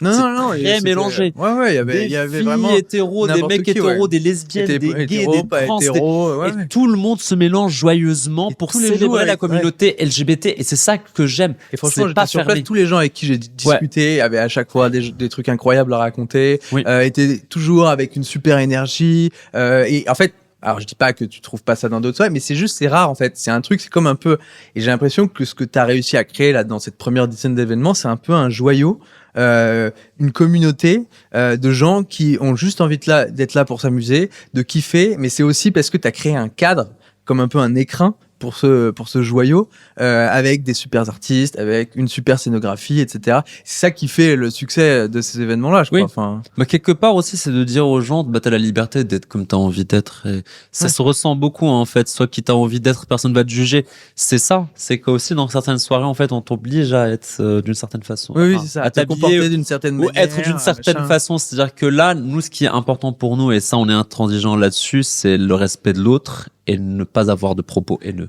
Ouais, je crois que on est intransigeant, c'est les valeurs du respect. Exclusion immédiate et interdiction d'accéder aux événements de Paris is Dancing. Ça, c'est écrit même dans notre billetterie. C'est interdiction de revenir. Mais par contre, je t'habille comme t'as envie de t'habiller. Mais quelque part, les gens jouent le jeu, en plus. On n'a même pas envie de leur demander, joue le jeu. Mais je pense que c'est un conditionnement, mais par le haut, j'ai l'impression. C'est-à-dire que c'est un conditionnement en mode, comme tu vois que tout le monde est bon délire, avec, tu vois, une super personnalité, positif, etc. Du coup, toi aussi, t'as en fait, c'est comme un cercle vertueux où, du coup, toi aussi, tu as envie de donner le meilleur de toi-même dans ta manière d'être, mais aussi en discutant avec les autres. Et donc, du coup, ça peut faire que grandir vers du positif, quoi. Exactement, oui. Et finalement, bah voilà, on sort la nuit, mais pas pour se faire mal à la santé, mais plutôt pour rentrer avec des nouveaux amis, plus de confiance en soi, de Et bons passer un bon souvenirs, moment aussi, en fait, tout simplement. découvrir une culture, écouter de la bonne musique, découvrir un bon DJ. C'est ça que je voulais à la base. Voilà. Oui, c'est pour ça que les gens payent pour qu'on en- venir dans tes événements aussi. Oui. C'est qu'on en sorte de ce qu'on considère comme quelque chose où on gâche un petit peu sa vie et des moments de sa vie, un truc en fait où finalement qui est vertueux, qui se passe la nuit quand même. En fait, c'est le côté Ouais. non regretté. Je sais pas si Oui. t'as entendu parler de ce truc, mais tu sais, récemment, t'as Elon Musk qui parlait de ce truc-là, qui a racheté Twitter, tu sais, récemment. Et en fait, lui, il disait que il trouvait que sur tous les réseaux sociaux, en fait, une fois que t'as passé, par exemple, une demi-heure sur Instagram, bah, une demi-heure après, tu te sens pas bien. Tu sais, t'es là, tu te dis, j'ai un peu Ouais. gâché ma vie, tu vois. Ouais. Et lui, ce qu'il essaye de faire, c'est de se dire, bah, essayer d'optimiser pour les minutes non regrettées, tu vois. Et en fait, c'est un peu la même chose, tu vois, c'est de se dire, C'est en ça, fait, ouais. dans des événements Paris is Dancing, je rentre à la maison, je regrette pas les 5 heures d'avoir Oui. passé là-bas. Alors qu'on sait que très souvent, quand on rentre de soirée, on regrette, on se dit qu'on a perdu du temps, qu'au final, si on était resté à la maison, ça aurait Oui. été la même chose. Surtout quand on n'a pas passé une bonne soirée, mais qu'on est quand même resté jusqu'au bout. Oui, c'est ça, exactement. Tu vois ce que je Quand veux c'est un dire. peu forcé à être On là, reste quand même genre, parce qu'on a dit ouais, qu'on sortait, qu'on Ouais, est ça, allez, sorti on et qu'on est l'a là, fait et pour c'est le bon. faire et qu'on rentre. C'est bon, j'ai coché ma case du samedi soir et voilà, quoi. Mais non, pourquoi? Et oui, voilà, c'est Tu sors pour t'amuser, il faut que tu t'amuses. Mais surtout qu'en plus, tu passes un bon moment. ce qui est bon en plus, c'est que du coup, ça va servir les autres Ouais. pans du 360 parce que en fait, en réalité, si tu as adoré l'événement, que tu as vraiment passé un bon moment et que tu vois une masterclass après le mardi à 14h ou je ne sais quoi, évidemment, tu vas y aller les yeux fermés parce que oui, tu as tellement passé un bon moment que si c'est la même vision, la même direction artistique, etc., le même genre d'artiste et ta même sensibilité, quoi, finalement, tu vas vouloir y aller les yeux fermés parce que oui, tu vas dire bah ça va être dans le même moule, quoi, d'une certaine manière. Exactement, exactement. Et alors attends, Donc du coup, j'ai oublié un. Alors du coup, on a dit masterclass. oui, oui, terminons parce qu'en fait alors, le masterclass 360 il y a talk, quand même pas mal de trucs dedans. On y est presque parce qu'à chaque fois, Ouais. j'en mais je explique pense que un. ouais, mais je pense que dans chacun il y a beaucoup de trucs à dire aussi. et c'est bien. Donc il y a masterclass, talk, concert live, les soirées, festival. Ah voilà, c'est ça. Et du coup, les Et festivals. ça, et en plus ça démarre là. Il y en a un Et qui les va. festivals, on a fait une expérience avec Petit Bain. D'accord. Du coup, on a fait. Petit Bain, qu'est-ce que c'est? Tu peux nous rappeler? Petit Bain, c'est un lieu. C'est un lieu. Ah, c'est un lieu culturel, une péniche c'est un- qui se trouve dans le 13e. C'est le Voilà. Petit Bain. Ouais, Ouais, c'est ça un- s'appelle le Petit Bain. Ouais, D'accord, exactement. ok. Du coup, on a fait une journée où il y avait des masterclass suivi d'un concert suivi d'une soirée. C'était en Ok. une journée. Donc, c'était un mini festival. Ça durait, du coup, c'était de quelle heure à quelle heure? C'était toute la journée jusqu'au lendemain matin. C'est-à-dire que ça a commencé Ah oui. vers 14h, ça s'est terminé le lendemain à 6h. Ah oui, donc là, en fait, on est, ouais, c'est un full event Voilà. où t'as en fait toute l'expérience Paris is Il y avait Dancing. 2 masterclass, puis après un concert, puis après une soirée qui s'est jusqu'au matin. Et j'imagine que t'as des gens qui sont venus peut-être qu'à une partie ou après qui sont partis, Voilà, ouais, revenus, ouais, etc. exactement. Et tu fais un petit peu comme tu veux. Si t'as Exactement. envie de rester jusqu'à 8 heures, tu restes jusqu'à 8 heures. Mais si t'as envie de faire que la masterclass, tu peux aussi, quoi. Exactement. Et donc, du coup, Ouais. là, d'après ce que j'ai compris, t'as envie d'aller plus loin avec ce concept parce que je crois que ça a bien marché. Oui, ça a plutôt bien marché et j'ai des propositions de la part d'institutionnels qui veulent faire des choses dans des monuments, dans d'autres villes aussi. Par exemple, j'ai un producteur qui veut importer à New York, D'accord, ok. ou bien on va dire exporter depuis ici, exporter à New York. Du coup, le concept, il m'a dit Génial. que là-bas il y avait un marché, que les gens étaient très intéressés. C'est un producteur en plus qui produit voilà, des spectacles à Broadway, D'accord. qui produit des films à Hollywood et qui connaît un petit peu le marché, qui connaît des gens un petit peu du milieu de la nuit, etc. là-bas. Et New York, c'est la première ville la plus active en termes de voguing, puisque c'est la source, et Paris, c'est la deuxième. Donc du coup, ça fait Paris sens. est quand même numéro 2, d'accord. Ça ok. fait sens que de faire New York après Paris. Ok. Mais pas Paris, c'est parce que c'est Paris is Burning. Donc du coup, ça prend sens que Paris is Dancing, Paris is Burning parte d'ici.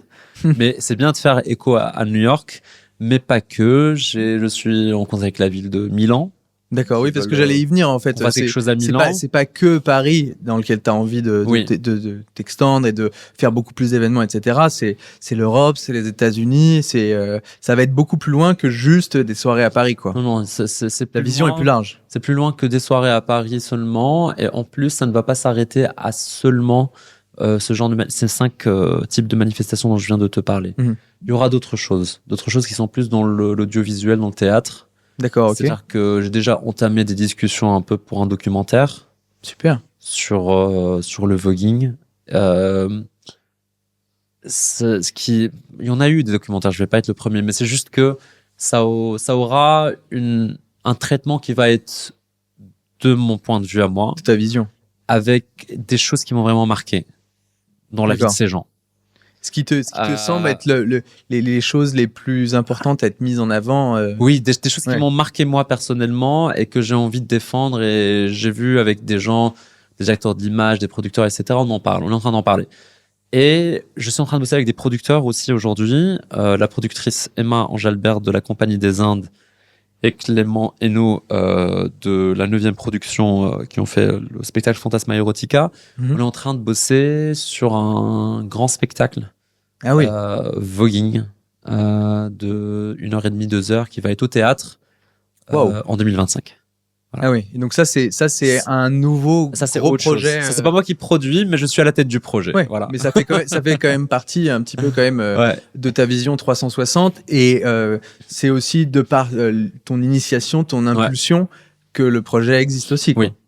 Et sur les idées que j'ai pour le développement au-delà, on va dire, de 2026, c'est-à-dire 2027, 2028, etc., la possibilité de créer un label de musique. Oui. Il y a beaucoup de choses à faire. Il y a énormément de choses. Avoir un musée, avoir un lieu qui pourrait peut-être rassembler toutes ces choses-là, et le musée, et l'école, et le théâtre, et c'est possible, hein, de faire ça. Mais j'imagine que de toute façon, ouais. d'après ce que j'ai compris, on a regardé un petit peu ensemble, tu Ouais. vas évidemment, t'es pas en mode tête brûlée où tu vas faire tout d'un coup. Non, voilà. non, c'est structuré, je sais très tu bien. vas le faire par Ouais. phase. Bien En sûr. 2024, tu as prévu de faire certaines choses. En 2025, tu as prévu de faire d'autres choses. Donc là, pour la phase 1, qui est 2024-2025, entre guillemets, là, tu lèves des fonds, du coup. Parce que tu te lances en autoproduction où maintenant, c'est Paris Exactement. is Dancing qui va maîtriser la totalité de l'événement. Et donc, du coup, évidemment, il y a besoin d'un peu de sous pour faire ça aussi. Quand c'est rentable de produire totalement. Oui, d'accord. Okay. Parce que parfois, c'est plus rentable que d'être en coprod. Parfois, la coprod est plus intéressante. Oui, ça dépend du lieu. Parfois, tu as des lieux qui sont trop chers pour les louer. D'accord. Et c'est mieux ou qu'ils soient financièrement, en fait, autant c'est faire pas intéressant. C'est une question de calcul. Oui. De... Ah non, mais il faut calculer, en fait, voir où elle est la rentabilité. À la fin, ça reste une société. Mais bien sûr. Et il faut être rentable et il faut que ça fonctionne. Bien sûr, oui. Donc du coup, oui. Mais en tout cas, c'est sûr que sur une bonne partie des événements, ça va être en production indépendante. Il y a beaucoup d'avances à faire sur les cachets d'artistes, sur les lieux, etc., etc. Donc, et surtout si on veut se développer à l'étranger, beaucoup d'argent à avancer. Donc du coup, là, j'arrive au point où oui, ça marche bien. Oui, il y a des événements, il y a de la ferveur, il y a de l'intérêt, il y a donc des là, articles, l'attraction du marché. Le marché te dit oui, mais j'en veux. mes fonds ne suivent plus. Donc du coup, je préfère que ce soit de cette façon. Bah oui. C'est-à-dire que parce qu'au moins, le succès est au rendez-vous et l'argent va venir nourrir le succès pour le rendre plus gros, plutôt que de chercher l'argent que le succès n'est pas là pour chercher éventuellement du succès. Parce qu'on a souvent ça, même dans le monde des startups, t'as souvent ça, en fait, des gens qui n'ont pas encore prouvé le succès du terrain, où le terrain n'a pas encore dit oui, c'est génial, on en veut, et où ils vont quand même lever les fonds. Toi, c'est dans le sens inverse, où au contraire, t'as pris des risques, personnellement, financièrement, pour pouvoir créer ces événements. J'imagine que même au quotidien, c'est pas toujours hyper facile. Ah non, c'est pas facile, de mettre ton argent dans les trucs où on sait très bien que les événements, ça pompe de l'argent toutes les 5 minutes. Ça pompe de l'argent et on a plein de surprises. On connaît les surprises des impôts, de l'URSSAF, etc. Oui, bien sûr. Et puis, les gens, il faut les payer. Et parfois, je sais pas comment faire de me priver moi pour les payer, quoi. Enfin, tu sais comment ça se passe. Oui, surtout. Et en fait, c'est venu mais c'est ça, c'est que, en fait, c'est que la levée de fonds est plus du fait que vraiment, j'arrive plus à suivre financièrement. Oui. Et j'arrive plus à suivre, non pas parce que c'est pas rentable, mais parce qu'en fait, ça grossit. Il faut des capitaux pour pouvoir un peu passer au next level aussi. Exactement. Et qu'à un moment donné, c'est limite bad business practice que de rester trop longtemps à mettre l'argent toi-même, etc., quoi. Un truc. Et je pense que même maintenant le terrain, non seulement tu as prouvé que le marché, le terrain voulait, mais aussi, et c'est pas souvent le cas pour beaucoup de startups, même si toi t'es pas en mode startup, mais bon, on peut quand même faire un parallèle. T'as prouvé la rentabilité aussi. T'as prouvé que t'étais capable de générer de l'argent, etc. Et voilà. Et en vrai, tu pourrais continuer comme ça, parce que comme t'as généré de l'argent, tu peux remettre, etc. Machin. Cependant, tu te dis que là maintenant, non, on a les preuves du terrain, on a les preuves de rentabilité aussi, et donc levons de l'argent, accélérons et faisons en sorte que tout cet univers et toute cette vision puisse être vraiment réalisée comme elle doit l'être, quoi. Oui, surtout qu'il y a des leviers que j'ai explorés, mais que je n'ai pas le temps de développer. Parce que justement, je n'ai pas l'argent qu'il faut pour, comme par exemple le fait de créer des événements privés pour des clients. Ah oui, d'accord. Parce que le milieu de la mode, là, on a fait récemment pour un cabinet d'avocats une soirée privée. Ok. Donc, premier test, soirée privée. Voilà, il y a des DJ qui ont été embauchés, il y avait des vogueurs, etc. Ça crée quand même de l'emploi aussi. C'est du privé, ça crée de l'emploi. Et il y a. C'est pour ça que tu parlais de l'URSSAF, tu connais. Oui. et du coup, en fait, ça, c'est un levier sur lequel je bosse pas assez parce qu'il faut faire beaucoup de prospection. Ouais, mais moi, l'événementiel me prend déjà beaucoup trop de temps. Si j'avais assez d'argent pour avoir une équipe qui s'occupe de la prospection, au lieu de trouver les clients, les fidéliser, travailler avec la Fashion Week, etc. Ah bah là, c'est un autre levier qui est intéressant. Et surtout qu'en plus, à un moment donné, par exemple, alors tu as une équipe quand même. T'es pas non plus tout seul à faire partout. Tu t'entoures de personnes. Mais j'ai pas d'équipe prospection, c'est ce que je veux dire. Oui, bien sûr. Mais justement, je trouvais ça intéressant de quand même rebondir là-dessus parce que à la fin de la journée, c'est quand même des gens qui font en sorte que ces événements soient exceptionnels, que la scénographie est incroyable. Et toi, actuellement, tu as déjà aujourd'hui une équipe qui t'entoure, mais du coup, cette levée va te permettre de faire grandir l'équipe, d'amener des talents encore plus avancés, etc. Tu peux nous en parler un peu de ça, de comment tu t'entoures et même de comment tu vas t'entourer après la levée et même pour produire toi-même les événements et tout? Bah, je m'entoure souvent de personnes passionnées qui ne savent pas ce que c'est et puis je les invite et ils me disent waouh, mais c'est quoi ce truc? C'est magnifique. Ils sont choqués, quoi. Ils sont impactés, comme j'ai été impacté de la même manière, quoi. Sinon, on serait pas là aujourd'hui à en parler, quoi. Oui, c'est ça. Et soit ce sont des personnes qui connaissent à l'avance et qui me contactent par elles-mêmes et qui me disent est-ce qu'on peut bosser avec toi? Et comme ça, j'ai rencontré des personnes formidables comme Daniela McNulty, qui est une artiste et une communicante d'enfer.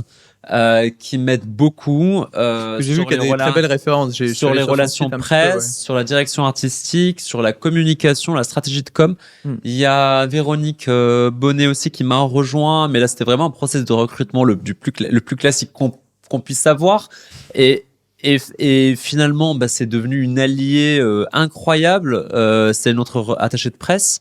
Génial, oui, parce qu'en fait, il y a besoin de tout dans un business, quoi. Oui. Il y a, par exemple, j'ai travaillé avec, pour tout ce qui est création d'images, ça, je travaille avec des artistes différents. J'ai des phases, on va dire. Bah oui, mais parce que aussi, il faut proposer quelque chose de nouveau à chaque fois. Aussi parce que les artistes, chacun a sa patte, chacun a sa vision. Chacun ses disponibilités, chacun sa patience. Donc avec moi surtout. Et du coup, j'ai travaillé avec plein de personnes, avec Clara Gigling qui est une très bonne vidéaste. J'ai bossé avec Valentin Bourgault qui a fait les vidéos à Lima. Bref, on a travaillé avec des personnes qui ont fait des documentaires, qui nous ont prêté des images, qui ont filmé des choses. Avec des boîtes de com aussi, des agences, des personnes qui ont travaillé avec moi, qui ont des agences et qui ont apporté le côté, la sensibilité pour l'image et tout ça. Voilà, je bosse avec Zion qui fait la chorégraphie. Pas que lui, avant j'ai bossé avec Vanina, avant avec Richie. De la VX sont tous des vogueurs, mais du coup Zion s'occupe des chorégraphies. Ok. Voilà, moi je suis à la direction artistique. Il y a Victor Murty qui s'est occupé de la communication pendant un moment, surtout réseaux sociaux, RP. Et puis voilà. Ça fait déjà pas mal de après, sans parler de la comptabilité, etc. Bon, il y a des personnes qui s'occupent de ça, mais je veux dire, c'est moins. Non, mais c'est moins le cœur de métier. Mais je te parle du cœur du métier. Voilà. Et est-ce que tu dirais qu'avec toutes ces personnes qui travaillent avec toi, c'est une grande équipe, hein, qui soit intégrées, soit qui ont leur propre business et qui amènent leur pierre à Paris is Dancing, tu trouves que tu es exigeant et tu penses que c'est important pour toi d'être exigeant avec eux, de les pousser jusqu'au maximum en fait de ce qu'ils peuvent délivrer artistiquement? Comment tu gères en fait ce côté pouvoir avoir ta vision qui est vraiment achever au maximum au millimètre. On n'est pas dans un rapport paternaliste comme ça. On n'est pas dans un rapport, d'accompagnement, etc. Parce que ce sont D'accord. je travaille qu'avec des personnes indépendantes. Ok. Parce que on le sait très bien qu'employer, avoir des charges, Il y c'est a pas un toujours côté facile. plan-plan qui s'installe un petit Il y a peu. mais non, mais à part ça, il y a un côté aussi se tirer une balle dans le pied. Quand on commence à entreprendre, avoir déjà des charges sociales. Ah oui, en tu parles de embauchant, l'aspect c'est pas financier une- au début. C'est pas une très Ouais. bonne idée. Je me Ouais. souhaite qu'un jour j'ai assez d'argent pour que je puisse embaucher des gens, avoir une belle masse salariale, mais pour Ouais, il faut l'instant, rester réaliste. faut rester prudent, il faut Ouais. rester réaliste. En fait, je travaille avec des personnes indépendantes qui ont leur business à côté, qui ont des clients et je fais partie de leurs clients, disons. Hmm. Et ils sont du coup, voilà, c'est quand même une équipe. Du coup, ils sont force de proposition, c'est très participatif, ils me disent ce qu'ils pensent, mais au final, c'est d'une façon très adulte. Ils savent très bien que c'est moi le capitaine à bord parce que c'est moi qui ai créé le concept et j'ai une vision, je sais où je vais, je sais qu'est-ce qui est cohérent, pas cohérent avec ce que je veux pour la suite. Donc du coup, il y a un travail vraiment en bonne intelligence. Il n'y a pas d'accompagnement ou quoi que ce soit. Il y a une proposition. Enfin, ça va dans les deux sens. Ils proposent et je réagis. Ils doivent être contents justement d'avoir quelqu'un qui cherche le détail comme ça, parce que Oui. tous les clients ne font pas ça. Enfin, il y a beaucoup de gens qui donnent juste un cahier des charges simple. Voilà, tu nous fais ça et voilà quoi. Et Alors que parfois, toi, tu vas chercher plus loin. Et quoi. parfois, ils sont plus pointilleux que moi. Hein. Ah bah parfait. Bah, il y en a qui me poussent. Il y en a qui me poussent, qui me disent non, Qui te challenge toi. cette image n'est pas assez bien. Non, Hmm. il faudrait que tu fasses mieux. Enfin, il y en a qui me challenge, c'est bien. Moi, j'adore. Bah, c'est encore mieux qu'il y ait des gens qui sont mieux que toi qui bossent avec toi. Hein. Mais oui, mais en fait, c'est cette fameuse phrase tu sais, où on dit si tu es dans une pièce et que tu es la personne la plus intelligente de la pièce, C'est que t'es dans la tu mauvaise es dans la pièce. mauvaise pièce. Ah, mais voilà, clairement. Exactement. Ah, moi, j'adore quand il y a des gens qui me passionnent et quand je les vois, je dis, waouh, j'ai quelque chose à apprendre et ces personnes ont quelque chose à apporter à mon business que moi, j'ai pas pensé. C'est encore mieux. Ça devient encore plus, c'est comme si on t'ajoutait des bras et des jambes et un et que tu coefficient. deviens, tu deviens surhumain, tu vois. C'est un Il t'apporte coefficient des choses que tu ne pouvais multiplicateur. pas quoi. avoir. Ouais, c'est ça, c'est multiplicateur, c'est exponentiel. Exactement. quoi. Mais c'est clairement une richesse. Mais après, sur la partie scène, Ouais. j'interviens, mais sur la partie direction artistique de ma marque, de mon Oui, oui. événement. Juste pour Mais respecter pour la partie direction artistique de la danse, je vais dire ce que j'en pense. Mais par contre, le chorégraphe, tu le laisses décide. exprimer, voilà. Parce que lui aussi a une parce que j'ai vision. un pacte avec les vogueurs, avec qui je bosse, c'est que la scène leur appartient. Je suis pas là pour dénaturer le mouvement. Je suis pas là pour promouvoir le mouvement à ma sauce. Mhm. Je suis là pour leur donner une voix, une visibilité et les faire rayonner. Donc, il faut un saisir écran dans lequel s'exprimer quoi. oui, il faut saisir la nuance parce qu'en fait, je suis pas là pour m'approprier les choses. Je suis là en fait pour les mettre en avant. Oui, c'est ça. Même parfois j'ai de la presse, etc., je le renvoie à la presse. C'est pas moi qui me mets en avant parce que c'est ça l'idée. Moi, c'est pour le voguing. J'ai ma carrière de DJ à côté ou autre chose, tu vois, où là je me mets en avant. Mais oui, là, c'est là que l'idée tu sais, c'est pas tu moi. sais que c'est justement eux. c'est Voilà. sympa d'avoir un écrin Ouais. ou une production qui justement met l'artiste en avant et lui laisse de la liberté pour pouvoir faire ce qu'il veut, pour pouvoir Exact, ouais. lui aussi réaliser sa vision. Et quoi. puis ne pas dénaturer le mouvement, c'est important. Ne pas créer des choses qui n'existent pas. ne pas le représenter de la mauvaise façon. Donc, du Sinon, coup, c'est pour là que ça, ça il faut peut- que les originaux, ceux qui sentent ce mouvement-là, Sinon ça peut le fassent. Sinon, paraître ça comme fait, une fausse sinon, ça note, fait quoi. tâche. Ouais, c'est ça. C'est Oui, la fausse note. et puis si je me fais bouder par la ballroom, bah c'est mort. Quoi. Mm. C'est bon. Oui, bien sûr.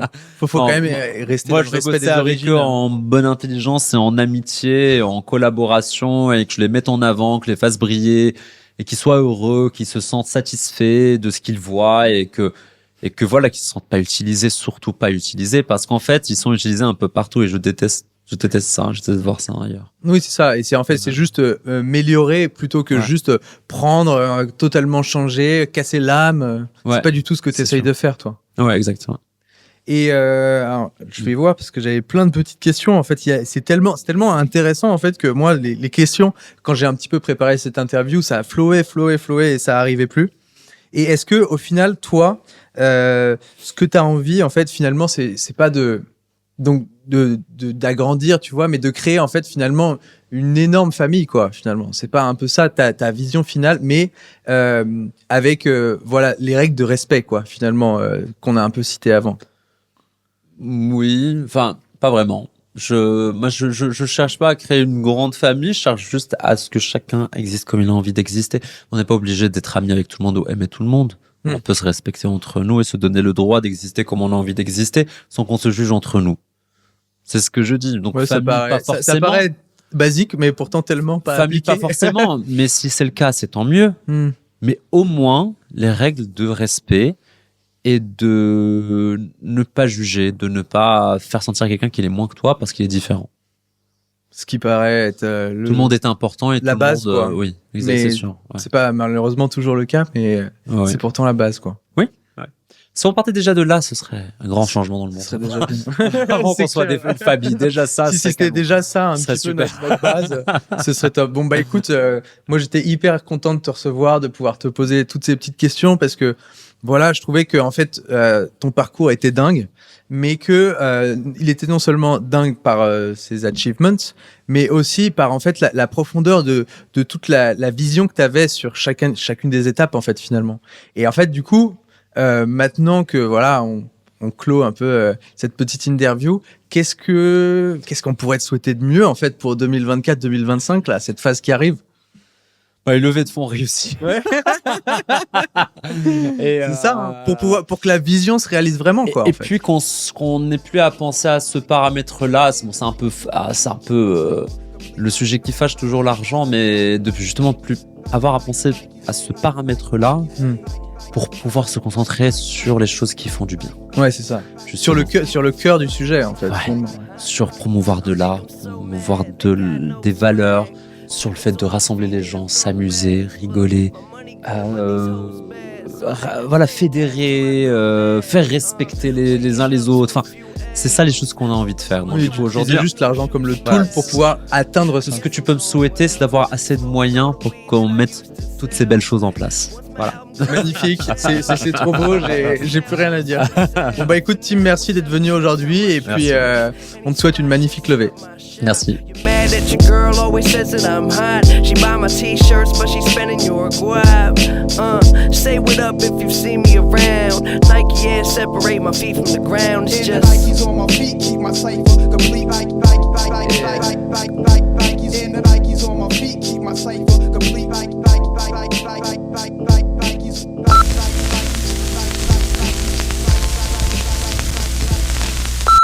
Aujourd'hui, il y a eu un bol au théâtre Chaillot, le Palais de la Danse. Ouais. C'est pas pour me jeter des fleurs, mais je veux dire, c'est grâce à Paris Is Dancing. Ouais bah oui. Pourquoi? Parce que le directeur délégué du théâtre Chaillot est venu assister à Paris Is Dancing, l'Institut du monde arabe. On a failli faire une soirée avec eux. Sauf que le modèle économique est un peu compliqué parce qu'ils ont des jauges à respecter qui sont très restreintes. Donc, du coup, pour être rentable, c'est compliqué. Donc, du coup, ils vous ont fait venir un bol. Sans Paris Is Dancing, sans visibilité, sans tout ça, ce ne serait pas entré dans le palais mais c'est officiel génial. de la danse à Paris. Et ça du coup ça a eu lieu ou ça va avoir lieu? Ça a eu lieu déjà. Et c'était quoi il y a le mois dernier? Ça a eu lieu ce mois-ci. Ah oui d'accord. Et en fait, Et ça, c'est- il y a- tu sais que ça s'est j'ai bien dit à passé, personne de la ballroom en fait que c'est grâce à ça et c'est grâce à un dîner chez moi avec le directeur délégué du théâtre Chaillot que ce bol a eu lieu là-bas finalement parce qu'en fait il aurait jamais su ce que c'était le voguing. Mais c'est aussi parce que Et- tu lui as transmis les pépites que tu viens de me Ouais. transmettre en fait. C'est pour ça. C'est-à-dire que Elle est là la valeur en fait. c'est-à-dire qu'au final Capacité de transmettre. ce truc-là d'expliquer, regarde toi comment t'es émerveillé à la fin. Ouais. Ce truc-là, mais Paris Is Dancing est nécessaire. Mm. C'est pas que c'est un truc qu'on vient apporter comme ça dans le marché en plus comme un service, mais c'est nécessaire. Parce qu'en fait, dès que les gens apprennent ce que c'est que le voguing, ils disent, mais comment on ne savait pas? Mais oui.